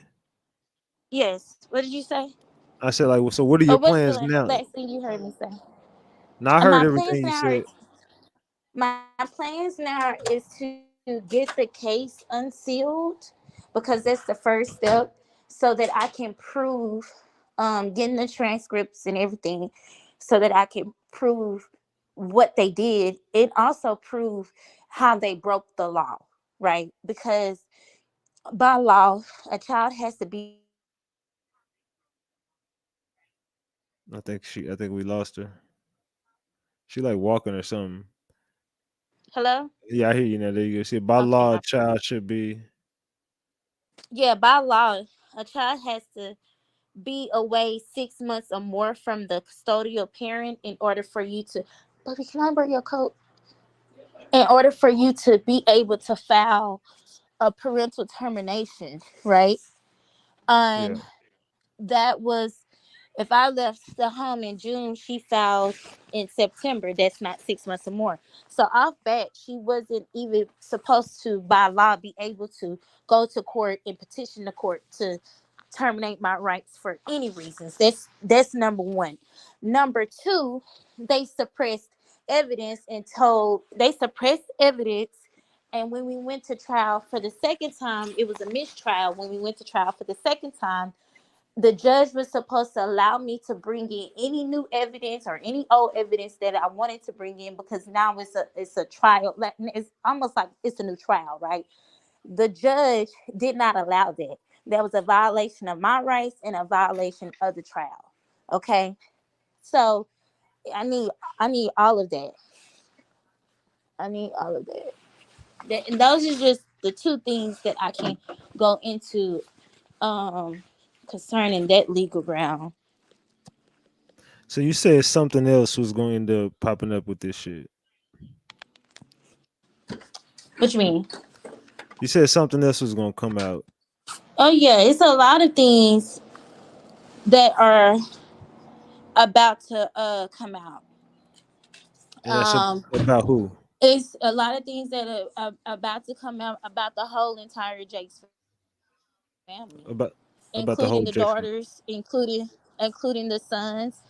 This is just the tip of the iceberg, honestly. Okay. Cora is not the only one stealing kids. I will say that. You said she's not the only one taking kids. Yep. And have you gotten more concerned because of the stuff that happened with her husband or her ex-husband soon to be? That was the I mean, when that hit, and that's what really took me over edge, right? Because I hello, Yeah, I'm listening. my bad. I have children. I have 4 kids in my home that I'm raising. None of my kids, in whatever situation I have been through or dealt with, in a low place or a high place, have ever been molested, touched, raped, anything of that nature. So you're telling me that you took my child from me, you manipulated and coerced me to get my child, and not only did you do that, I'm listening. I think I'm no I'm- longer trying to fight y'all behind closed doors, because I have been fighting behind closed doors. I have been trying to get help with my case since 2016. I had a lawyer and they paid my lawyer off to throw the first trial.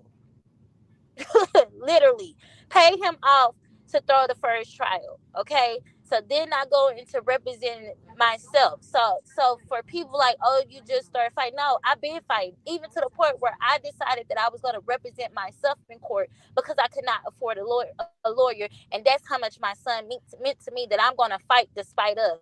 So I researched and I studied as much as I could at the time.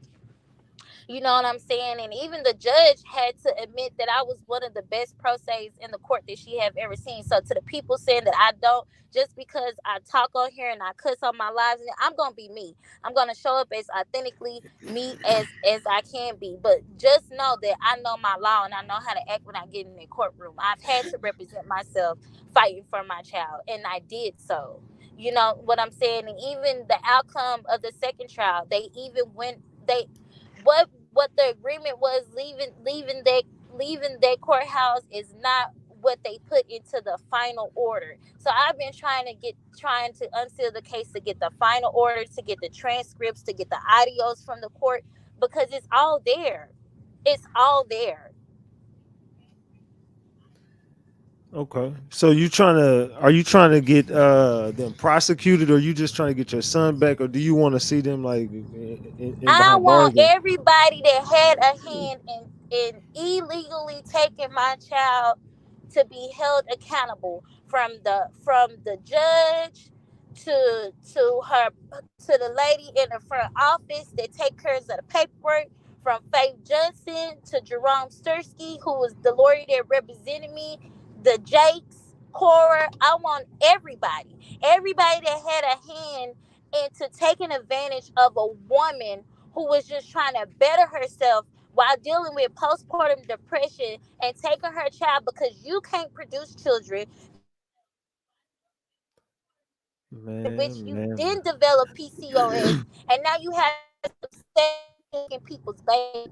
I want all they asses held accountable, and I want Bishop Jakes man. and First Lady Sarita Jakes held accountable because they knew and they didn't do a bitch ass thing about it. Sarita came to Well, I court know. and told me, look me, Can you hear me? court. Hello, Now listen, I know somebody who's real good with hello. getting paper. Can you hear me? Yeah, I can hear you. Okay, I know somebody who's real good with getting paperwork. His name is RatchetTV. You breaking up? I said I know somebody who knows how to get their hand on a lot of Can't paperwork. hear. Can you hear me now? Can you hear me? I think I lost her. Hello, Can you hear hello. me? Can you hear me? Okay, I can hear you now. What are you saying? Yes. Okay, I said yeah, your boy right here, I can get my hand on a lot of paperwork. Okay, we can definitely get together. Cause yeah, it just ain't right. And Sarita even came to court and said that she believed me. First lady said that she believed me and she knew that I was telling the truth. And she told her Bishop Sarah, she said everybody believes me. She was like, and we told Cora that she needs to give you your child back. But ultimately we have to stand with her. We have to stand behind her. And my mom was there so she can give witness to the fact that she said that. The other lady that was there, Cammy, her right hand man that does all her cover-ups, Cammy, the little white lady, she was there as well. So for y'all to fucking know what your child did, for y'all to fucking know that what your child did and what she did to me was wrong and absurd, and y'all don't do anything about it, but allow her to continue to do it. Because not only did they do that, when we was going through trial, Greg, Cora was making the same amount equivalent to probably making $15 an hour, right? Yes. She went from just being a children's worker at the church to the children's director to the children's minister to the children's pastor, all within a 2 year time frame. And more importantly, all within that first year of us going to trial. Okay, so you tell me if they knew what the fuck was going on and what the fuck they was doing or not. For you to sit up there and not only pay for your daughter's lawyer's fees, but you disguise it with elevating her in the church. Cora didn't go. Cora went to ministry school to be a minister, and that's it. She didn't go to elder leadership school. She didn't go to no school to have no doctorate. She didn't do any of those things. All of those things were given to her. Hmm. Of me fighting for my son because she had to prove, I guess, her income. She didn't want to present her medical records because we all know that Cora has mental issues. So we were told that we had to present our income, that we had to present medical records. Cora did not present anything, anything. But the paperwork she had me sign and letters from friends that wasn't even around to give a character witness or to say what to basically aid Cora and what she was saying and her response to me contesting um my rights being terminated. The judge was never supposed to terminate my rights once I stepped foot in a courtroom and I said I do not want my rights terminated. It doesn't matter what happened. When I told that judge I do not want my rights terminated, the judge had no lawful bound to terminate my rights. You couldn't prove me. They couldn't prove me unfit. They couldn't prove that I could not take care of Jason just because I had other children. They couldn't prove that I was not around although Cora tried to lie and say that I had never been in Jason's life. See, that's the thing. She went on to say that I had never been in my son's life, that my son did not know who I am. Like I did not breastfeed my son for 6 months. Like I was not there taking care of my child. Like I did not feed my child. Like I did not make sure that he was properly insured. Like she told the court and got on the witness stand and said that my son did not know who I was or my kids was, that he had always been with her. She went on further to lie and say that she was not infertile, and then said that she was not infertile due to PCOS. And this is why I need my case unsealed and I need the records in my case. Cause the bitch is a liar, and they all liars. They all manipulators. This is what they do. And some form of manipulation can also be grooming.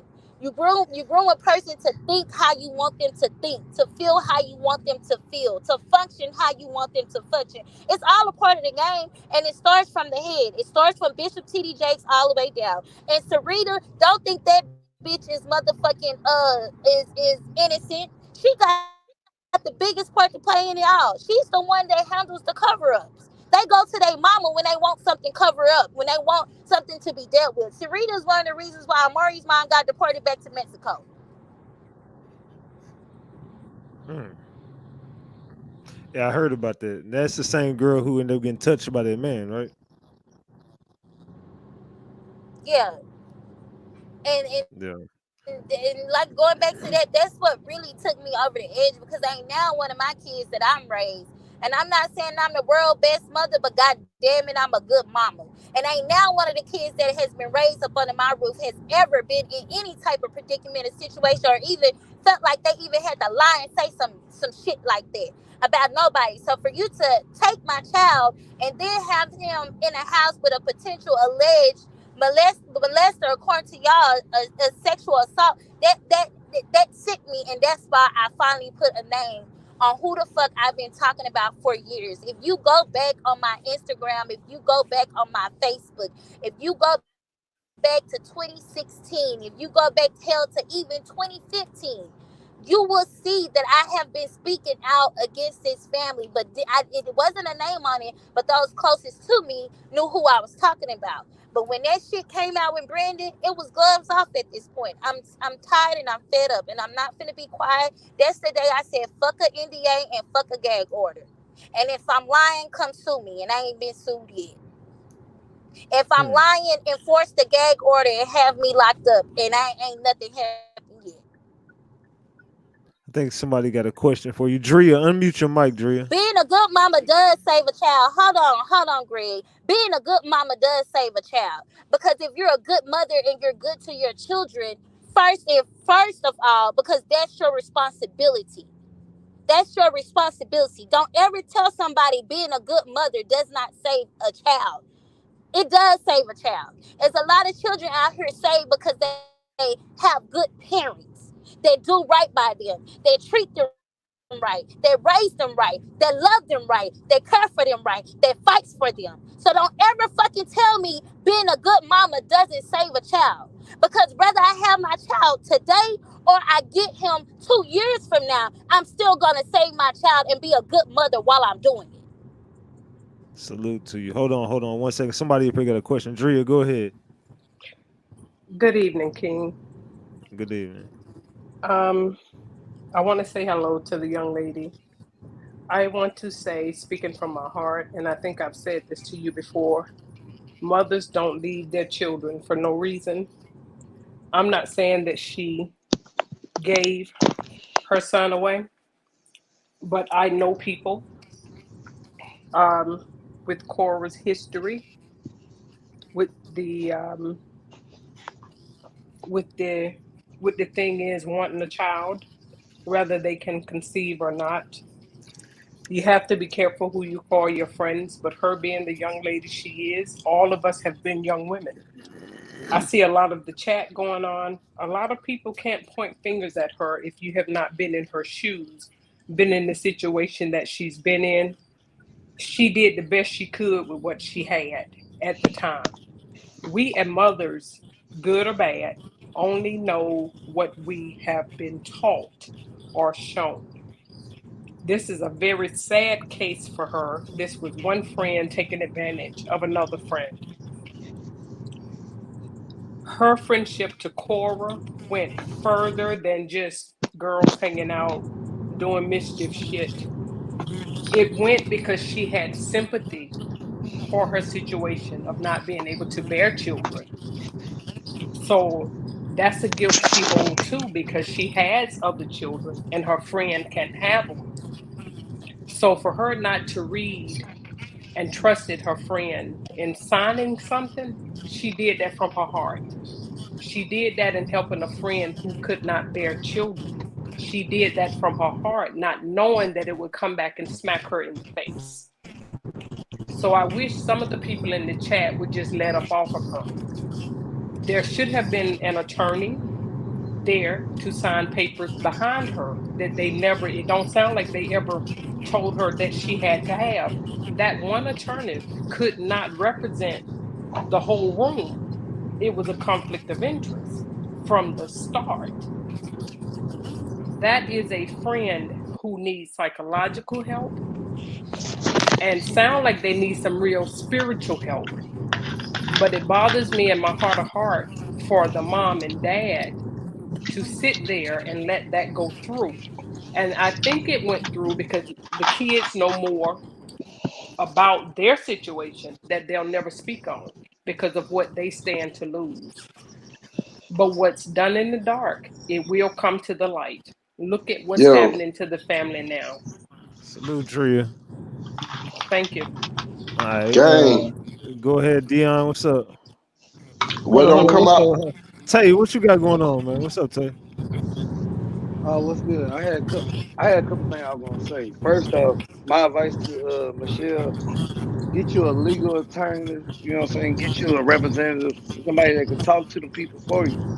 But you talking like that and cussing at them and doing what you do, they gonna throw that gavel at you every time. You know what I'm saying? You got to get somebody who legally know how to function in that courtroom, know how to wiggle. Because you talking that street shit, that ain't gonna work in the courtroom. That's all I gotta say about that. Hello? Yeah, go ahead. I don't mean to cut him off, but I am quite frankly sick of people trying to tell me how to talk. I am not in a court setting right now. I am not in a courtroom. When I was talking to y'all, and I'm not saying you in general, I'm just saying in general, when I was talking to motherfuckers with class and being the woman that my mother raised me to be, because like I said, I graduated high school at 16. I have a best Toastmaster speech award. I know how to conduct myself. I've worked in corporate America. When I was talking with class and dignity, nobody was listening. Not a single goddamn person. But when I gave it to y'all raw, when I gave it to y'all real, and when I gave it to y'all uncut, now everybody is listening. So I'm not going backwards. When I get in the courtroom, I will then handle myself accordingly to the courtroom. I have represented, y'all don't understand, I've been to trial twice. I've been in court. I know how to represent myself in court. I know how to stand up and be a 34-year-old grown ass woman in court. I know how to speak. I know how to enunciate my words. And I know how to speak with the intelligence that not only God gave me, but that I've studied to have. But I'm Okay. not doing that on my platform when I'm talking to y'all. I'm not in a courtroom. All right, we got Y'all are not my judge. I'm not doing that. So when I go to court, yes, I will handle myself accordingly. Yes, I will know li- how to speak in the tone of how I need to speak. But I'm not li- doing that right now. Y'all so concerned about me cussing. I'm cussing, not cursing. Okay, Lily, that's you two there? totally different things. Yeah, I'm Y'all so here. concerned about me cussing instead of listening to the message that's being said. But y'all can sit up here Preach. and play music with profanity. Y'all can sit up here and play music with sexual exploitations in the music, and y'all worried about me saying bitch, ass, and hoe. Let's I be got a for couple. real here. If it was y'all in the situation and the predicament that I am in, would y'all have class? You can't say that you would have class when you have been fighting for your child for 7 fucking years, and in 6 out of the 7 years, nobody was listening to you when you was talking with scripture and when you was talking with class and when you was talking, nobody was listening. Y'all don't listen to people get ratchet. Y'all That's don't right. listen to people start cussing. Y'all don't listen to people start talking out of character. So quit telling me that. What's I up, know how Lily? to conduct I myself. got, I know how to handle myself. And y'all witnessed that at the beginning of this interview. I was not cussing. I was talking and I was answering questions. yeah. I'm sorry. I'm about to probably have because that just. I'm so It's sorry. okay. It's okay. I understand your frustration. I've been going through a child custody case. It's gonna be 5 years. I just have a couple of questions. Did you ever contact the jurisdiction of the state to recuse the judge to get a new judge? Because with my child custody case, I had to recuse a judge. I'm in the process of recusing another judge to get this judge off my case because she's confident that my daughter be abused. And my second question for you is, you said when you went over there, sometimes you knocked on the door, they won't let you in. Um, what I'm about to ask you is, did you have a current parenting plan in place with your name on the court order signed by a judge? Because if they didn't let you in the house, they can be put in contempt and put in violation whenever you came to knock on the door. You better keep on going to the court because I have put my ex-husband in contempt several times whenever they violate the court order. And I'm going At through that. the same thing Oh. through, but it's just At that that. nobody my, Let her answer the question, Lily. At that time, it wasn't a court order in place. At that time, it was just the paper that they had me sign at the office, and I did not know that was just a piece of paper, right? So I didn't know that actually I could go. I could have went and got Jason whenever I wanted to, even after signing the rights over at the lawyer's office, because it's not a legal document until a judge signs it. So at that time, this is information I have found out after going through trial, right? After I've studied the law. So at that time, I did not know that. yeah. But What's going on, Dion? What's happening, bro? Hey, I What like to up, man? say, what don't come out the wash will come out the rinse. We are listening to a story of jealousy, pride, power, and stuff like that. So, it sounds like the Jakes could get a RICO case, bro. You know what I'm saying? I don't want to call that on them. I pray that they do the right thing, but this could take down that whole empire. You know what I'm saying? If she play the cards right. But yeah, Jakes and them are so powerful, man. I wouldn't want an attorney, a lawyer, nobody from that city of Dallas or anywhere near. I'll probably go over to another state or something. You know what I mean? Because the Jakes, man, they got judges. They got too much power in the Texas area, from what I know. You know what I mean? Ratchet. Go ahead. That was gonna be my suggestion. Can she reach out to the bar association, even if she have to take it to the Supreme Court, especially about Judge Faith or her first Yes, that lawyer? is Reach my out to the bar association. yes, that is my goal. But I have to. The first step I have to do is get the case unsealed to get the documents and everything from the court to be able to present that in my case to petition in the bar association.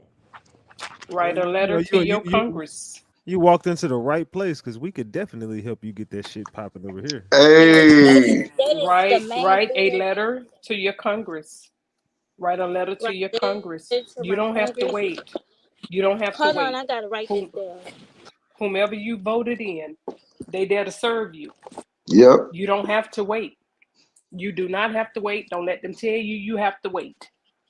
And if you was threatened, get the feds involved. Fuck that. You in Texas? No, you can't. You got to get the feds Hold on, let involved, me yo. see who this is. Carolyn, you there, Carolyn? Yeah, yeah. Go ahead, Carolyn. I just want to say I am a grandmother. I have four grandchildren that just got out of the state of Michigan. I'm 56 years old, and I understand every word she's telling y'all tonight.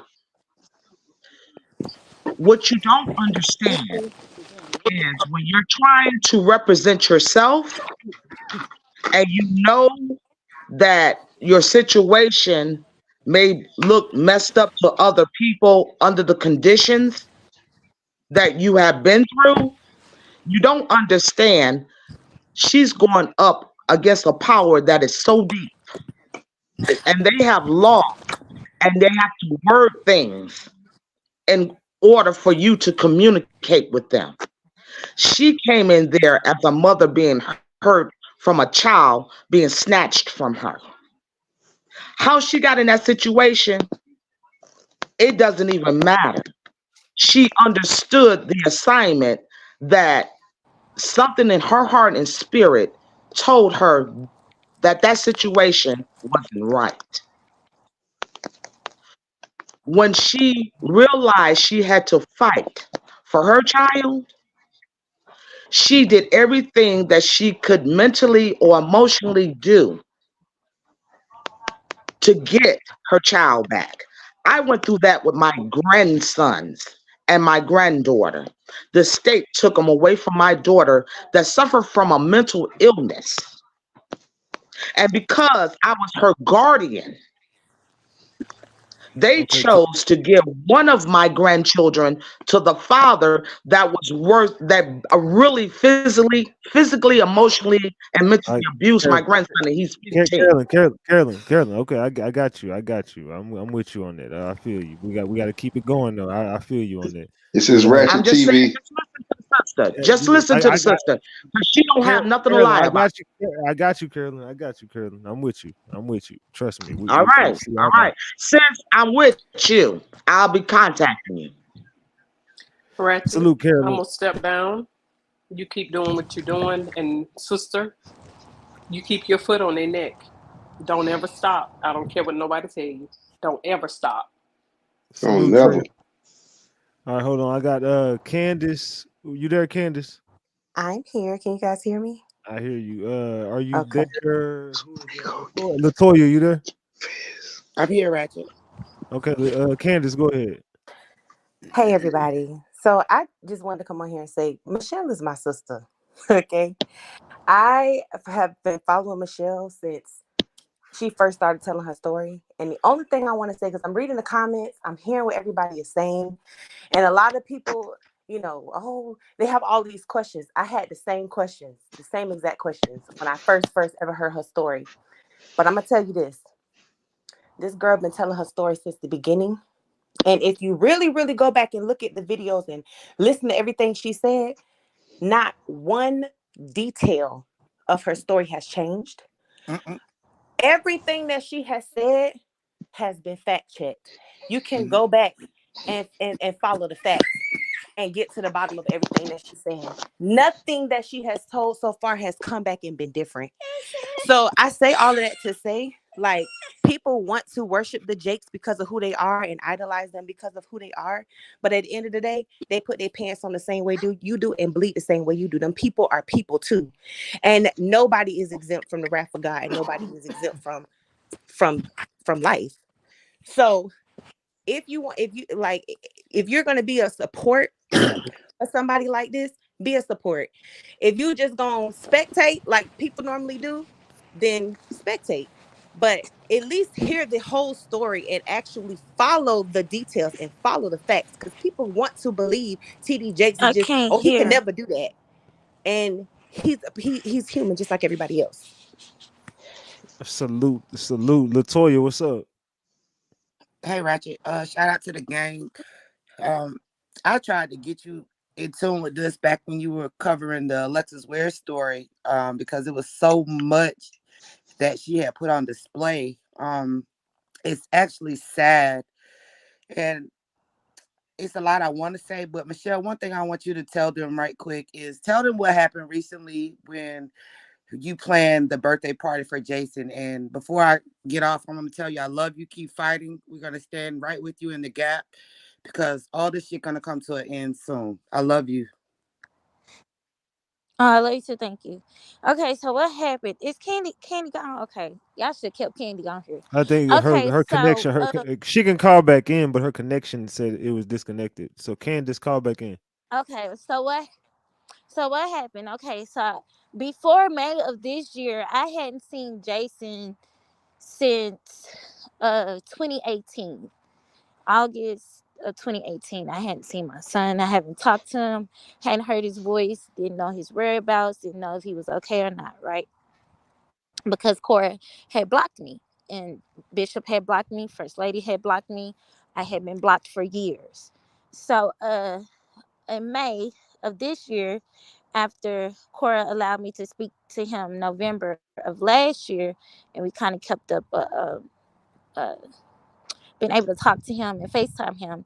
He wanted all of us to come to his birthday party. So I said, okay, son, let me know the dates that Cora is throwing it, and I promise we'll be there. Well, he calls back to tells me that I can't come. And I said, what do you mean I can't come, son? And then I said, where is Cora at? Cora was not trying to get on the phone. She was not trying to talk. So finally, she got on the phone. But of course, there's no, we can't talk civilized because I think of the anger that I have in me because of what she did to me. So I then Yeah. had to get on messages to talk, which is better anyway because you are able to use that in court. Anything that you text is usable in court, and that's why you have to be careful of what you say in text messages. So we began to text, and she began to tell me how nobody wants me at Jason's party, that I make her family and her feel uncomfortable, and they have already dealt with enough trauma and things of that nature, and how basically, you know, I wasn't welcome. But if I wanted to throw my own party for Jason, that I could do that, and that she would make sure that he is there, right? So thank you. So she thought that, I guess she thought that I wasn't going to do it. I'm not really sure. But I guess she thought that I was not going to do it. So I got everything together. I got the party together. I told her, you know, hey, I'm trying to have his party on such and such date.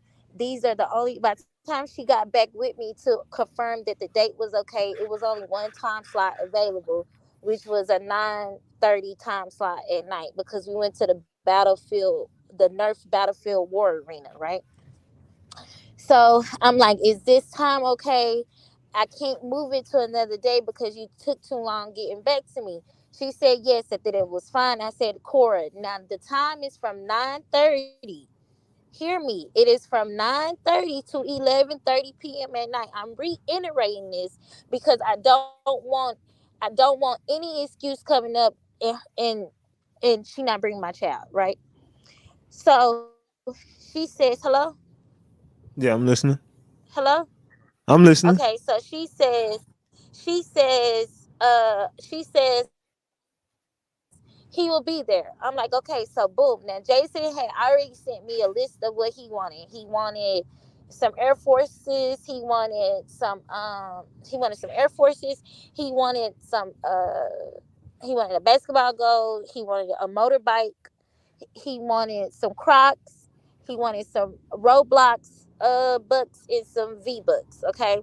So I got all of that, and I gave him some money. You know what I'm saying? I did for him just like I would do throwing a party for my other kids that's living up under my roof. So I got the arena. I paid for the arena by itself was like $500-$600. Okay, that was just for the venue. We got the food. I spent over $400 on the food and stuff. We got the gifts. My people, my supporters, they helped me with getting his gifts that he needed. I went live about it. I brought everybody with me on a journey to doing all of this for my son. I was so damn excited to see Jason. I didn't know what to do. I couldn't sleep. I was up. It was like I was like a kid, waiting for Christmas. I was just so excited. My kids were excited. Hell, we none of us could sleep really once we got the go that that she was gonna let Jason come, right? So we do all of this. I gathered my family. I gathered Jason's siblings. I gathered his cousins who he hasn't seen in a long time. Everybody was there. Then Cora had been knowing that all day that I was getting together for this party, that we was doing it, it was happening. 9:45 comes around, we're at the party, and I'm just like, where is Jason? We finished setting up and everything. We bought our decorations. Like it was so nice. And so I called Cora. The first few times I called, I didn't get an answer. And then they finally answered, and Jason was on the phone. And then he was like, he said, "Mom, we're not coming." I said, "What do you mean y'all are not coming?" And then he said, "Was something, Mom, something about the security clearance." I said, "What do you mean about the security clearance?"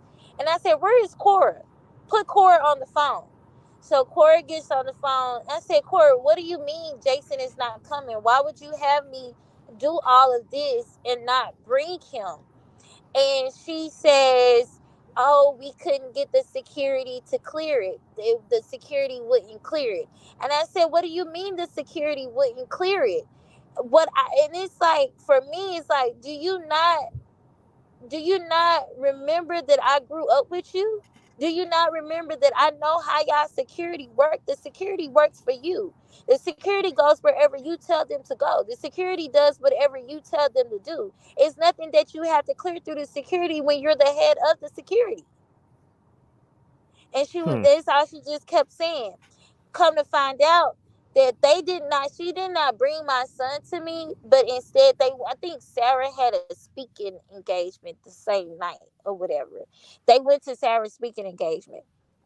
When I tell you, it felt like a pain like no other. I can't even describe how I felt. It felt like all my bones breaking at one time. I was hurt. Like, whew, that really did something to me, because it's like I've been trying for so long just to see him, even just fight for him, just to see him, just to smell him, just to look at him, just to hold him, just to hug him, just to be around him, just to be near him. I've been trying for so long, and then for you to do that and just not bring him, like, I was devastated. You know, even now it still bothers me. Because I felt like you did it out of spite, you know. Um, you, I'm sorry. No, no, take your time. I just think it's just wrong to do any parent like that, you know. I could see if I was a parent out here on drugs, or just, not the best, or just not in my right mind or anything like. But I'm none of those factors. I try to be the best mother that I can be, and to keep dangling my son over my head. That is so frustrating. And when she did that, I was just so devastated, and it's things like that, and it's things like that she's always done. Like, that girl could be so evil, and so she never brought Jason to the party. We still ended up carrying on with the party to celebrate him, even though he wasn't there, because at that point it's paid for, right? At that point, as other kids there, my other kids is there, as well as my little cousins and my family members. So, we still carried on because we were there. Um, the next, I couldn't sleep that night. Now I can't sleep for different reasons. Right now I can't sleep because I'm devastated because you didn't bring my child, and that was traumatic for me, right? And so I get up the next day. Now everything is just gloomy. I felt like I was back at square one, right? And this is what she did often with Jason, say that I could, even after they adopted him, say, "Oh, okay, I can meet up with you here," and then never bring him, or act like um I didn't have time, or just, it was just an excuse, to keep me away from him, to try to sever the bond that me and Jason had. And so my mind went all the way back to those instances when she would do that. Um, so then I get a message saying that, unfortunately, Jason was not able to come to the birthday party, but we are more than welcome to come to the party. that Bishop and First Lady was throwing for Jason on his actual birthday. Mind y'all, they didn't want me there. They didn't want me around. They didn't want to be around me. They said that I disturbed them, that I disturbed their peace, and that they were uneasy and felt unsafe with my presence. So how is it now y'all can turn around and now y'all want to invite me to the birthday party that y'all first lady and bishop ain't never threw a party for Jason? Number one. Number two, they don't even acknowledge Jason. Number three, you will never see them post Jason or talk about Jason at all. Like y'all can go back and check they shit. They don't talk about Jason. They don't bring him in and welcome him in as their grandson because they know where he comes from and they know how their daughter obtained him, right? So then they throw a party for him. Now, and initially I wasn't gonna go because I felt like it was a setup. But I knew that if I didn't go, that would then try to give them room to be like, oh yeah, see, she ain't really fighting for her child, this, that, and there. And again, they basically put me in a box where they could control, because that's what they do. They put me in a box where they could control what was happening. They put me in a box where it wasn't about me and my son, but it was about Cora and Jason. If you understand what I'm saying. And so I went anyway though, because for me, what was most more important for me now at that time, I could have probably caught a processor to try to have them serve and this, that, and third. But at that time, I just wanted seeing my son was more important than anything in the world to me. You know what I mean? So if I had to, play chess and not checkers just to have that moment with him, that's what I did. So in order for me to able to go to the party, I couldn't film. I couldn't bring, I could bring my kids with me and stuff like that, but I couldn't do anything outside of that. It's basically I had to walk a line how they wanted me to walk just to even have that moment with him for his birthday. We get to the place, the venue where the party was. It was at Urban Air in Mansfield. We get there. My sister went with me because about time she told me about the party. My other kids were at my house with with their cousins, and I think I was out running errands, and I wouldn't have had time to go all the way back home to get them to go all the way back to Mansfield to make it to the party. The party would have been over. Jason would have been gone. So I didn't even get to bring my kids, and that part fucks with me too because it's like how y'all did it. I get to the party. First lady is there. Bishop is there. They have never came to any of Jason's other parties. Cora was there and Monet was there. Cora's girlfriend, Monet. She was Yeah. there. It was some Lady Sonya was there, and it was some other people there that I did not know recognize. And then they had security strategically placed all throughout the venue. And it's like they act like they don't know that I grew up like they with them. Like they forget that I know how security is. I know the security protocols. I know how the security look. I know these things. So I'm just like, okay, yeah, they watching me. They trying to see if I'm gonna like run out of here with my son. Is that you, Candace? So we go. Yeah, that's me. Hey, Okay. sister. Hey, Candy. Hey. Yes. So we go in there, and first lady's there. And when I'm walking up, I can see Cora's mouth say, "Oh, she came." Like she was shocked that they were betting on me not to come. They was hoping that I didn't come, but see, that's where y'all got me fucked up. Because I'm a swim across the ocean for my child, and I'm gonna move every mountain in the way for my child. And whatever I gotta do, I'm gonna do that for my child. So I go in there, and they was shocked that I came. But when Jason saw me and I saw Jason, like we just immediately embraced, and it's like he didn't even want to let me go. I couldn't go to the restroom. He followed me around the room. He did everything. didn't want to go out and play anymore. He just stayed right up under me. We talked. I gave him his gifts. He was happy. I was emotional, of course. And I got some videos and some pictures. And then I pulled First Lady to the side. And as I'm pulling her to the side, I can see Bishop and I know that he's there. I'm going to pause right there. I'm going to take it back. While I was there at the party, Cora and Monet and the people they were with were trying to do anything and everything that they could do to get me out of character, to get me to say something, to get me to do something. And I just didn't let it happen. They were snickling and giggling. I could hear the little fly comments that were being made, but I knew that it wasn't about them. It's about being here in this moment with my son Jason.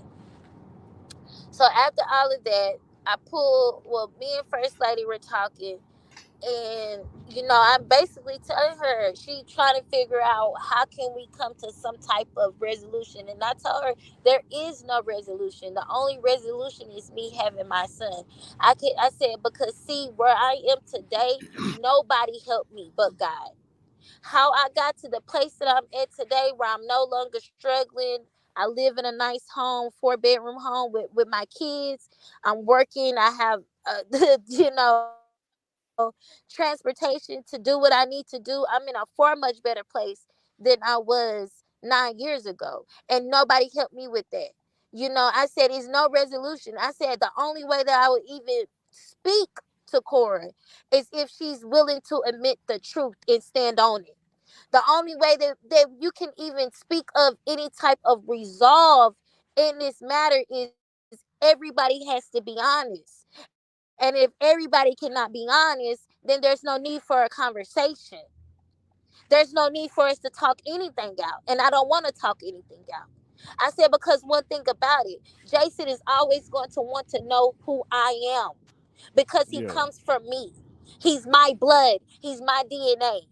And he knows that he was not born into this family. And First Lady said, you're right. And she said, I told Cora, he's going to grow up and want to know who his mother is. I said, exactly. So you can't keep him from me no matter how hard you try. No matter how hard you try. I said, it would behoove you all to do the right thing. Because I'm not stepping to any type of settlement, any type of conversation, any type of agreement, any type of resolve, any type of resolution. I'm not doing none of that shit without honesty being the foundation of the conversation. Because y'all want me to take accountability for something that I did not do. I'm not taking accountability for shit. So what will make this For go it, away? I'm Like, not taking accountability. And that's what I told you. I'm not taking accountability for being manipulated and put under coercion and put under duress. I'm not taking accountability because your daughter couldn't have children and has an exception with having kids, that she would go so low to take a child from her best friend. I'm not taking accountability for anything, any of that. I can't even take accountability for not being in the right state of mind because I was dealing with postpartum depression, which is a mental illness after childbirth. So I have no point of taking accountability. And that's what I told them. And she was like, you're right. And I said, I think you and that's there you go. Uh, she driving y'all, so she going in and out. There you go. can you hear me? Yeah, I hear you. Go ahead. Okay, so what's the last thing you heard? What'd you say? Hello? Yeah, I What's the can hear last you thing now. you heard? I heard everything. You just cut out at the very end. Just continue on. Go ahead. I'm hearing you though. Oh, okay. Yeah, that's exactly what she said, and that's how we ended it. And yeah, and I have not heard from Jason now since July. That was in May. I have not heard from Jason since July. They wanted me to go online and say that everything that I said was a lie. They wanted me to go online and to denounce the truth. They wanted me to do those things in order Do you for me got to proof have of that? access to my. Well, yeah, I got text messages, and then these are just in conversations with Jason. They will use Jason as a pawn in what they call it, a pawn. I get what you know. They I would use him understand. as a yeah, they would use him as a pawn to convey what they wanted. So when I was on the phone with Jason one time, and this is the only conversation I'm going to share about conversations between me and my son, because I like to keep those sacred, and I don't want to I don't want to what do you call it, I don't want to compromise our trust, right? Yeah. But what, and when I say I trust, meaning the trust between my son and I, of the conversations that we have had. So he said, "Can you just get online and say that it's all a lie, Mom? Can you just get online and say that it's not true?" And I had to tell him, and I broke down, but I had to tell him. I said, "Son, as much as I love you, and as much as I want to see you, and as much as I want you, I cannot denounce the truth and say it's a lie. I cannot go online and say that I'm lying just to have access to you, because I wouldn't be doing what I'm supposed to be doing. My first duty and responsibility is to stand in the truth for you and for your siblings. And I'm not going to lie and say the truth is a lie to protect the people that you are with image. I can't do that, son. And you might not understand it right now, but over time you will understand it. But I did tell him that I was going to keep fighting for him. But I'm not finna get online. I'm not going to denounce the truth to have just to have some type of access to my son that they'll take away whenever they want to. I'm not doing that. So what we gonna do is we're gonna point you in the right direction. We got a nice team together here. We can help you get some paperwork, and we can help you get pointed in the right direction if you really want to go take these people down. I'm with you on that because I want to see TD Jakes and the rest of the they family get taken down as well. So I want to expose them for everything that they got going on. So what we're gonna do for you is we're gonna help you on this platform. We're gonna help you get your ducks in a row, and we're gonna help you get your kids back. We're gonna help you take the Jakes down over here. So any help you need from this platform, we got you. I told you that. So if anybody does want to support her, I'm gonna drop her Cash App. Well, it's been pinned on the top of the chat, but I'm gonna drop it right here in the chat. If y'all want to support her in any type of way, you want to send her some support for coming up telling her story, I'm gonna drop her Cash App in the chat right there. So you know what I'm saying. We appreciate you, and you know what I'm saying. We want you to get your kid back, and we do not feel like they need to be in their custody. So anything we can do to help you out over here, we got you. I mean, thank you so much. No child should be in the custody of Cora. I wish that we could find Amari's mom, but they already know that whatever you say does goes towards the fight of my I son. think she cut out again. They already know that whatever you saying does goes towards the fight of my son. I do post receipts. I keep receipts, because this is something that is serious to me. Um, so thank y'all in advance, and thank y'all for listening, and thank you, Ratchet TV, for sharing my story and telling the people um, about it. If y'all want like a full in-depth story of it, I have those I have those videos up on my page, and from the first time I came out to now. You talking about your Facebook page, right? My Facebook, yes. I make most of my updates on Facebook, although I do have TikTok and Instagram. Most of my stuff is on Facebook. Where they go? So you got anything you want to Wow. you got anything else you want to get out? You know what I'm saying up here. You say what? You got anything else you want to get off your chest before you get off here? Let me see. see. Oh, we have been trying to call Jason since July. We have not been able to get an answer. I stayed up on Christmas.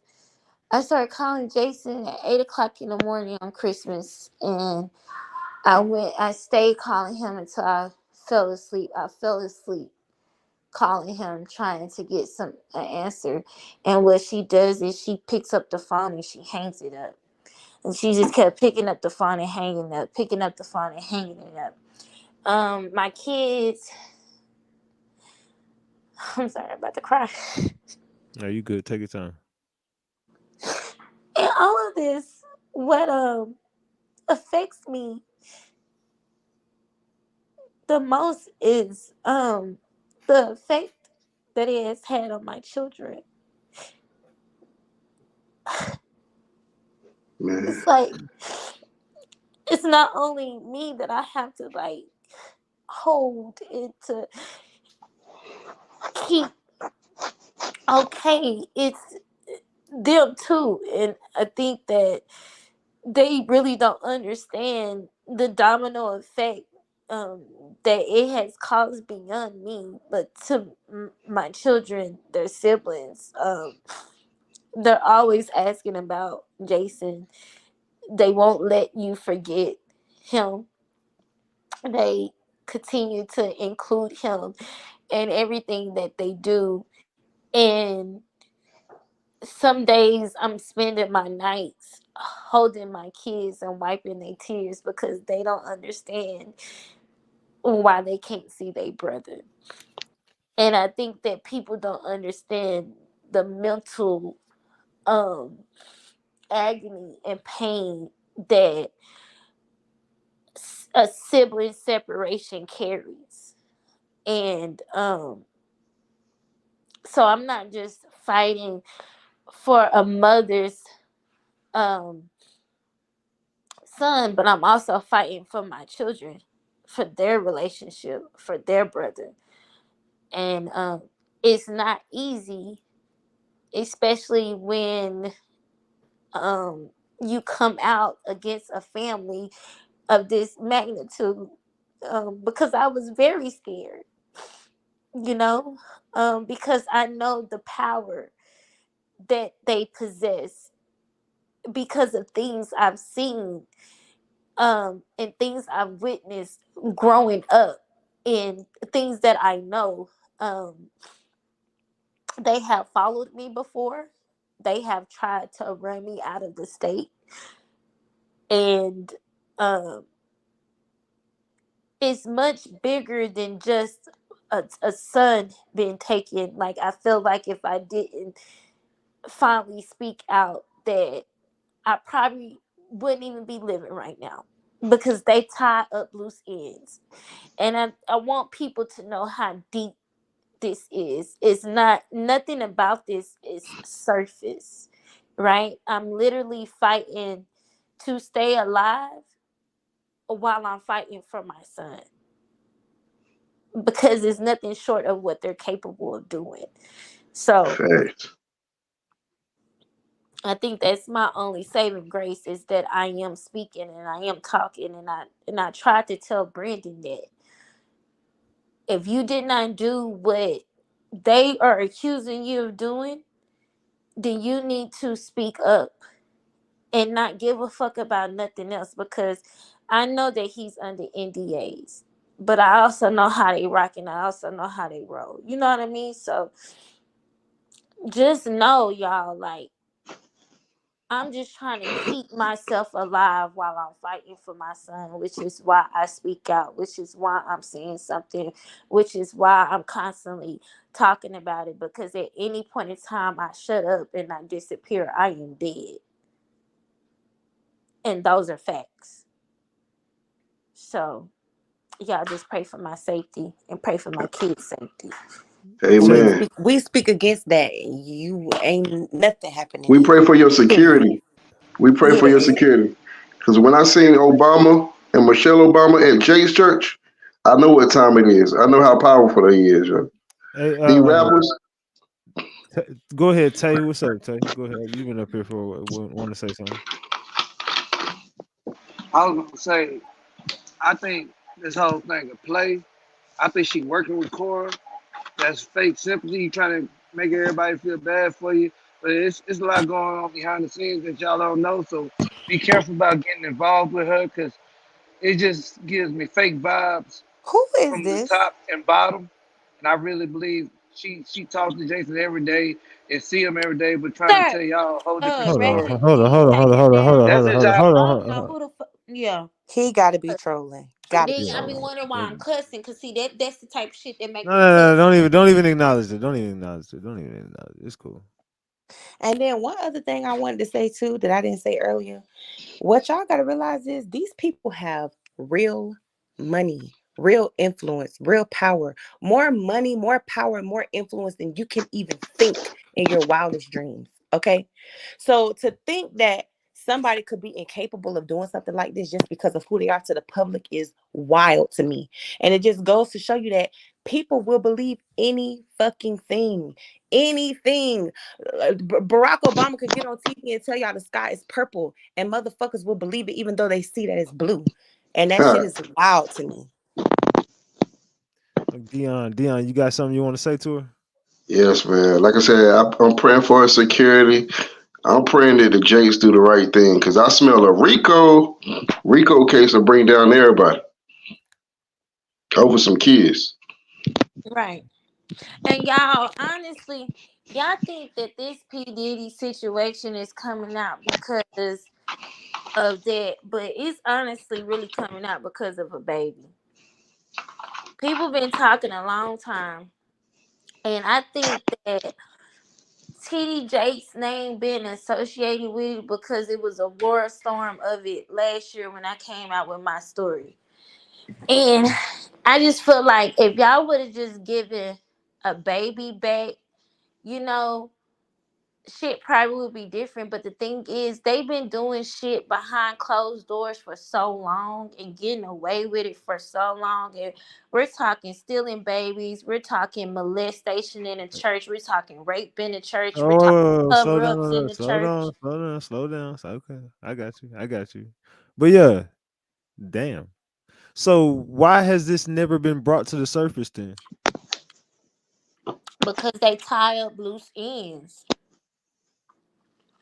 They either run you off, you wind up dead somewhere, Mm-hmm. they pay you off, they tie up the loose end in whichever way they see fit and best.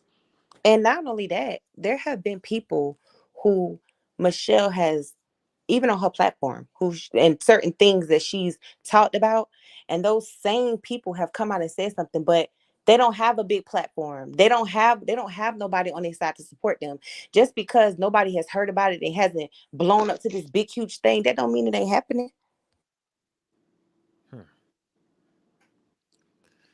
Well, anybody who wants to stand against the Jakes, this platform right here, we going head up with them. We don't we want all the smoke with the Jakes over here. Yeah. So I don't mind it. You tell Big TD, you tell Bishop Tay bottom. Dix. It's No, a lot of people that haven't spoken out that I know personally Have and you would ever been say, you swallowed? know, I don't have the same you know, none fears you because now I'm in a place where I don't care. It's gloves off. Like I'm fighting and I just don't care because at the end of the day, my son is more important than anything, any power, like and then God above all. Like y'all not God. Why should I fear y'all? I'm no longer living in a state of fear of the name Jakes when I serve a God that sits high and looks low.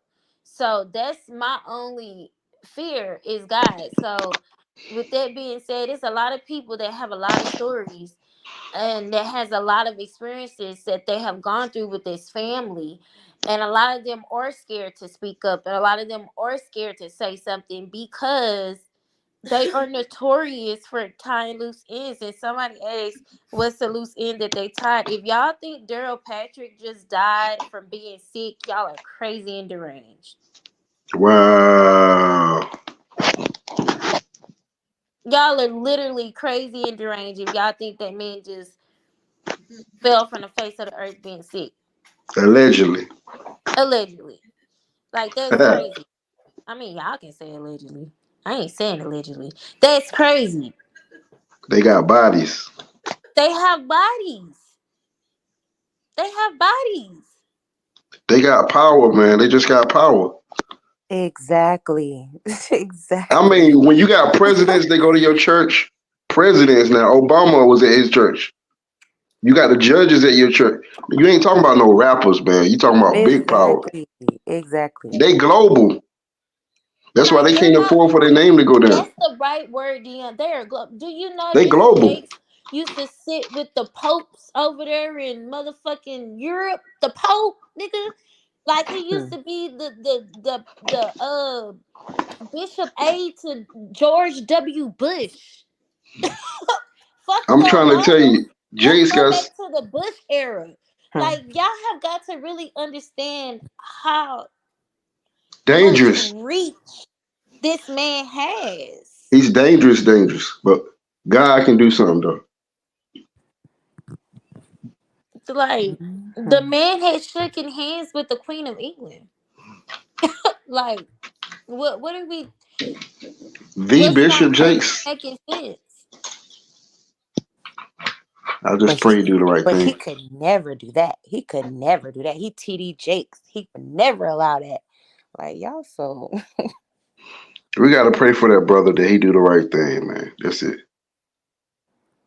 Yeah, we gotta keep you safe. But I would say continue to speak your truth, but just be careful. We know who we going up against, and this is not something to be. I hope people don't think that this shit is light, like some light work shit. Like TD Jakes is a dangerous dude. Like he's a dangerous Facts. man. So what I'm saying? Just come prepared and just know that dude got a lot of money. That dude got a lot of power and got a lot of influence. And he's going with this. Listen to what I tell y'all about this with this man. He's going with the agenda. Hmm. Now, a person of look, I'm not against nobody. I say, hey, love has no face, no race, no whatever. You know what I'm saying? I don't do whatever you do. I don't give a shit. Hmm. But a person in his position is who he says he is, but he's going right with what they want. So that makes him more dangerous than ever because they paying him to set this agenda in front of everybody and plant it in every. You know how powerful he is and how big his voice is. So if he's saying it's okay, oh shit, then Bruh. he He telling you in co- front of everybody like it's cool to have fun and do your thing on the side and you know, come he on, co man. exactly. he co-signed the Democratic Party. That's why Obama was at his church. That meant No, he pushed we're not going. You know what I'm saying? We're not going to get into the politics side, but for purposes, so YouTube purposes. But allegedly. we'll just say we'll just say he's a very powerful person. That's all we'll say. He's a very dangerous person. Very So much so.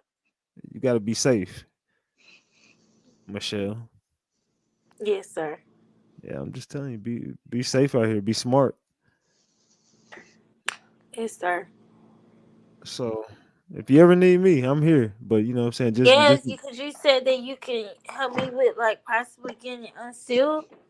we gonna help you with the paperwork. And we're gonna do as much as we can. Look, I got a good team. We didn't got some of the biggest paperwork over here on this platform, so we should be able to help you. I just say that we should be able to point you in the right direction. So just let me get my team together. I got your number. Me and you will be in contact, and I put you right in the position of some people who you know what I'm saying. We'll get you that paperwork. Just put it like that. We'll get you the paperwork. Okay. Oh my God, I'm about to cry. Okay, Yeah, we'll because get you. Hallelujah. that is so detrimental to what I need. All you got to do is give me the case information. You know what I'm saying? Point me in the direction of the case information, and I'm gonna get you the paperwork that you're looking for. Okay. All right. So Dallas strong. yeah, we're gonna stand together, band together, and we're gonna Dallas take these. strong. We're gonna take the Jakes down. I'm with you. Let's do it. Yes. So salute Dion. I appreciate you for calling up, brother. Salute Dion. Peace, Uh, bro. Candace, you got anything else you want to say before you get up Nope. off here? I love you, sister. I'm always be here to support you, and I'm Let- always gonna be. I'm always gonna be here to give a troll a black eye. in the comments. Okay. Salute, Candace. Okay, period. All right, salute. Stay up here for 1 second. Go ahead. What I want you to do is tell these people how to get in contact with you if they ever want to help you out, if they ever want to support you, or where do you do all your content? How do they get in touch with you? Well, I'm on Facebook, Instagram, and TikTok. I also have Twitter, but I'm not really on Twitter. Um, but my Facebook is where I am most of the time, and that's Michelle Lau, what you see now on your screen, because I'm streaming in from my Facebook. So I'm really on my Facebook a lot. My Instagram is the Michelle Loud, and my TikTok as well is the Michelle Loud. So those really the three places that you can find me. Facebook as being more uh of where I'm at, simply because that's where the story broke and that's where I have most of my supporters. I am trying to grow out of that realm into YouTube. It's just like I was saying earlier, I'm not a real social media person. I'm kind of now having to be that. So this is like a whole new world for me, and I'm just trying to, figure it out. But those are the places where you can find me if you want to support. I have a book out called Dare to Stand, and you can find that book on Amazon.com. Or if you want a hard copy, you can email me at bringjasonhome21@gmail.com. If you want to donate towards my cause and what I'm trying to do for is fighting for my son, you can donate on GoFundMe, or you can send donations to the cash out, which is love in the first, and it's spelled. She just cut out. Damn, she literally just cut out. I did not take her down, y'all. She cut out and it just hung up. But nah, it's right there. Loving in the first is right there. I pinned it to the top of the chat. I don't know if she gonna call back in or not. She literally just disconnected. So I said, "Watch who you hang with." Man, look, this was. I just let her get her shit off for the most part. I just wanted her to vent and just get this off. It sounded like something she just wanted to get off. I had to ask some tough questions. My questions catch people off guard sometimes. The way I do my work is not how everybody else do theirs. Oh, she calling back in. Hold on 1 second. That's you, Michelle. Yeah, All right, there I you go. don't know what happened. Oh, you all right? But yeah, so what did I say? If you want to order a hard copy, you can order that at Bring Jason Home 21. We also have shirts, and I'm in the process of doing mugs and stuff like that. I'm just raising money so that I could fight for my son. So if you buy a shirt, it goes towards Jason. If you buy the book, it goes towards Jason. If you donate, it goes towards Jason. None of the money is used outside of the funding for Jason, because even when I get a lawyer that will take the case, I will still have to pay. You understand what I'm saying? So everything goes towards him. Um, I would really appreciate the help. I really need the help. And Well, just you thank y'all for taking out the time to listen to me, whether you believe or not. Um, the fact that you heard it is not going to leave your ears. And so when the truth comes out, it'll be right there ringing in your ear. So I even thank y'all. So, but to the ones that believe, to the ones that support, to the one that stands with the truth and for the truth and can't be wavered or shaped, the ones who do not put anybody above the most high, God, whatever your belief is, I want to say thank you to y'all. And one more thing that I wanted to say, I don't have any problem with the LGBTQIA community. I don't have any problem with people who love the same sex that is your preference, that is what you do. I don't have a problem with that. My issue is with when I come to talking about Cora and her being behind the scenes gay, is that you get on this platform and you preach abomination to homosexuals and to people that are gay or people that like the same sex, but yet behind closed doors y'all are being power bottoms and licking on each other's cat. So I just wanted to be clear on that. Like, I do not have a problem with the gay community at all. I have a problem when church folk, in particular pastors and preachers and ministers, are on a pulpit misleading their congregation, living a life on a pulpit, and then once they get off that pulpit, they're living exactly what they're preaching against. You know, so Yeah, I'm with you on that. that's I'm where with the you. issue is. It's not because they're gay. It's not because they licking cat or sucking dick. It's not because of any of that. It's because of how y'all present yourselves to the world, this image that y'all have to the world, and then for Bishop to further go and call homosexual freaks. Okay, so it's how y'all presenting this to the world, but then behind closed doors, you gay, your son's gay, and your daughter gay. Mm, So that's what I have a problem with. okay, And I got you. sorry, No, you good. I had meant to say that earlier, but I got you. Okay, well, that's a good way to wrap that up.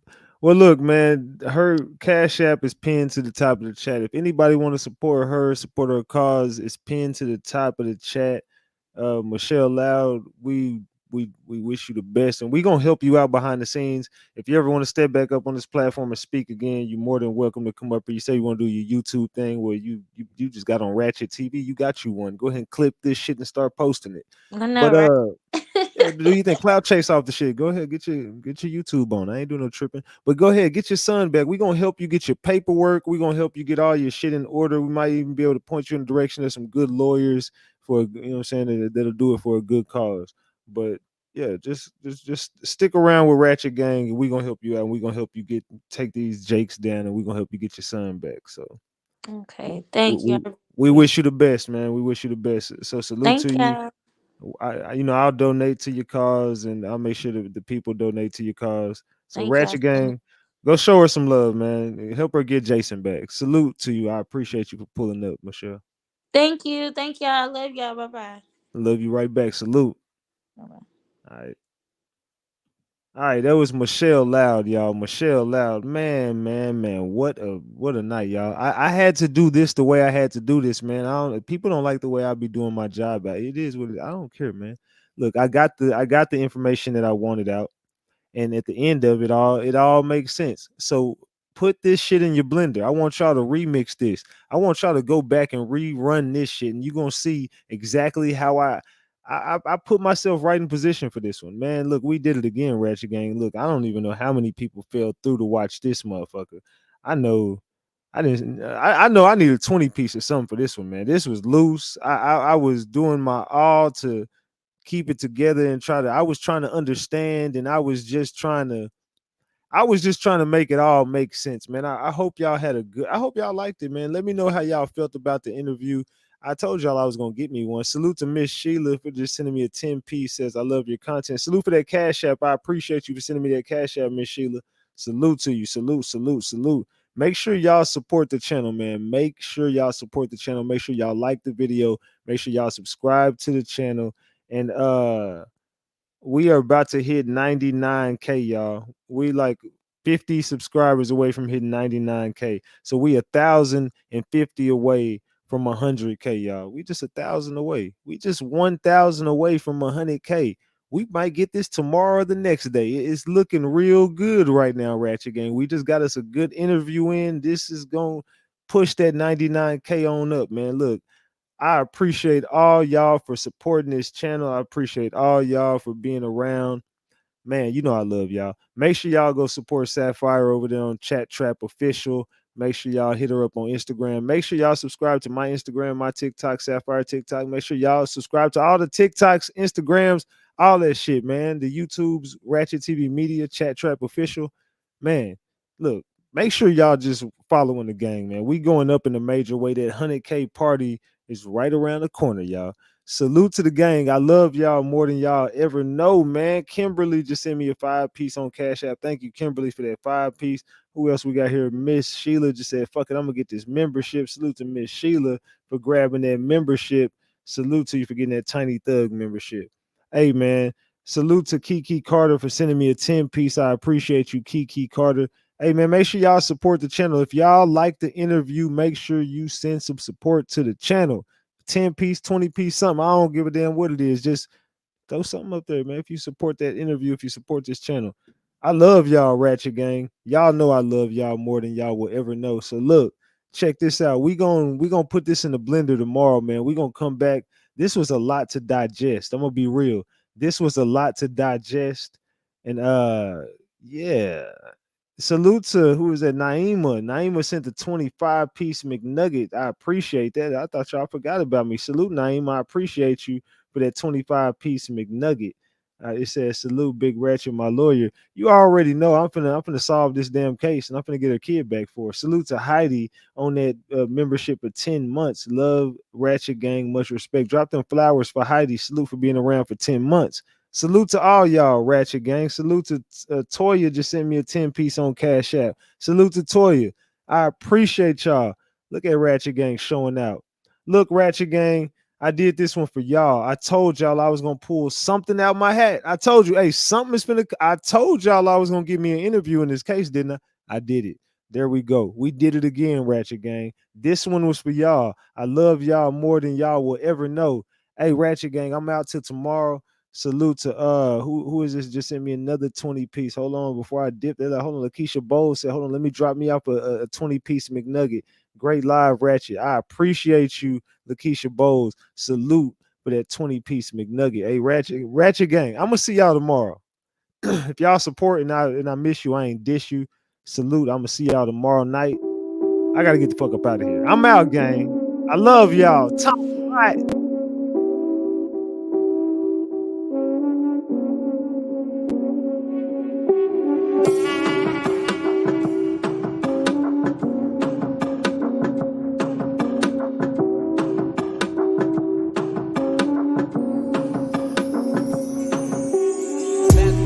Valentino Summers and wave runners. Chains on my niggas like slave runners. Drug dealers anonymous. How many Madonnas can that monster fit? My brick talk is more than obvious. It's ominous. Garage is the phantom. Ghouls, ghosts, and goblins. Blonde mohawk, the collection. I'm Dennis Rodman. The money count is the only moment of silence. Cause hush money balances all this drugs and violence. Hat trick under my mattress. Date I stop steal has an asterisk after it. After all, I can make a call. I can baptize a brick as I wash away my sins like a Catholic. Who the fucking master this? America's nightmares in Flint. Children of a lesser God when your melanin's got a tint. And I can't even mention what I sent or what I spent. Cause my name in 18 wheelers is evidence. I put my booze in them cruise collection. Like's a bitch, A to Z on her shoe collection. Take your pick, paid in full like 86 G's on my body. The new Gucci has less monogram. God's got it. Let he without sin cast the first stone. So I built that all glass quad level first home. Shatter all of your misconceptions, hold all of the missing weapons. You thought I would miss my blessing, the ultimate misdirection.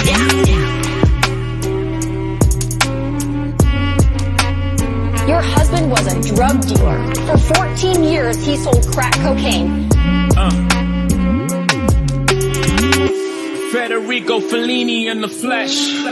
Sergio Cicchini inside his mesh. Bitch, I've been bracking since the 80s. Google me, baby, you crazy. 89 in London pulling bins up. Type it in, Google's your friend, bruh.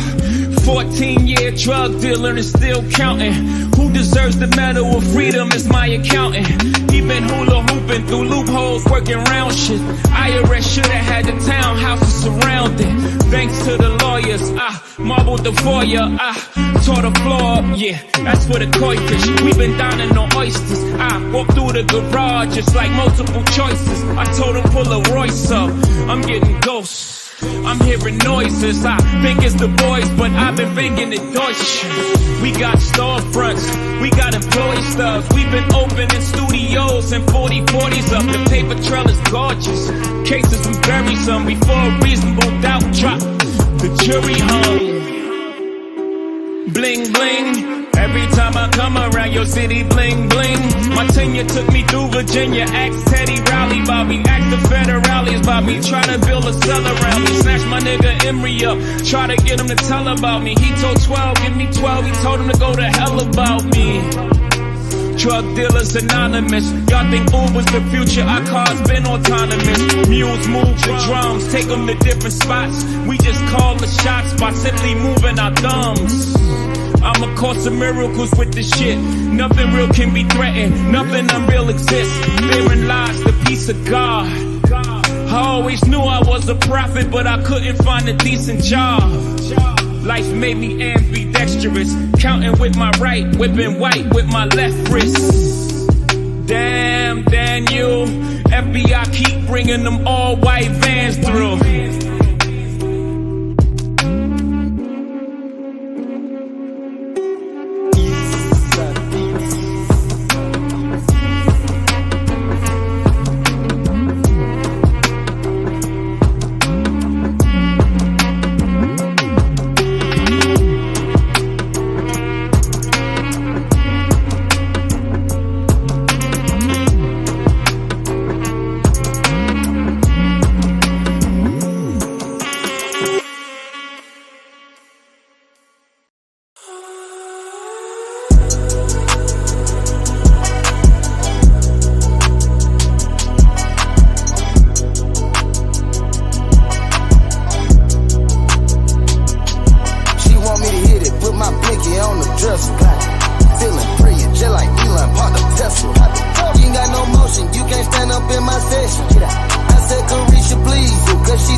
For the muscle, goddamn, too much flexing. Damn, caught them in traffic on the accident, we pressing. Got them smoking Zaza every second, I be stretching. If you ain't tryna beat them, fuck it, won't you stretch them? Do that, they wipe their nose for that tissue, God bless them. Wipe it, I dropped them for a perp, I call that shit Chris Webber. Drink, they wipe their nose for that tissue, God bless them. Wipe it, I dropped them for a perp, I call that shit Chris Webber. Drink.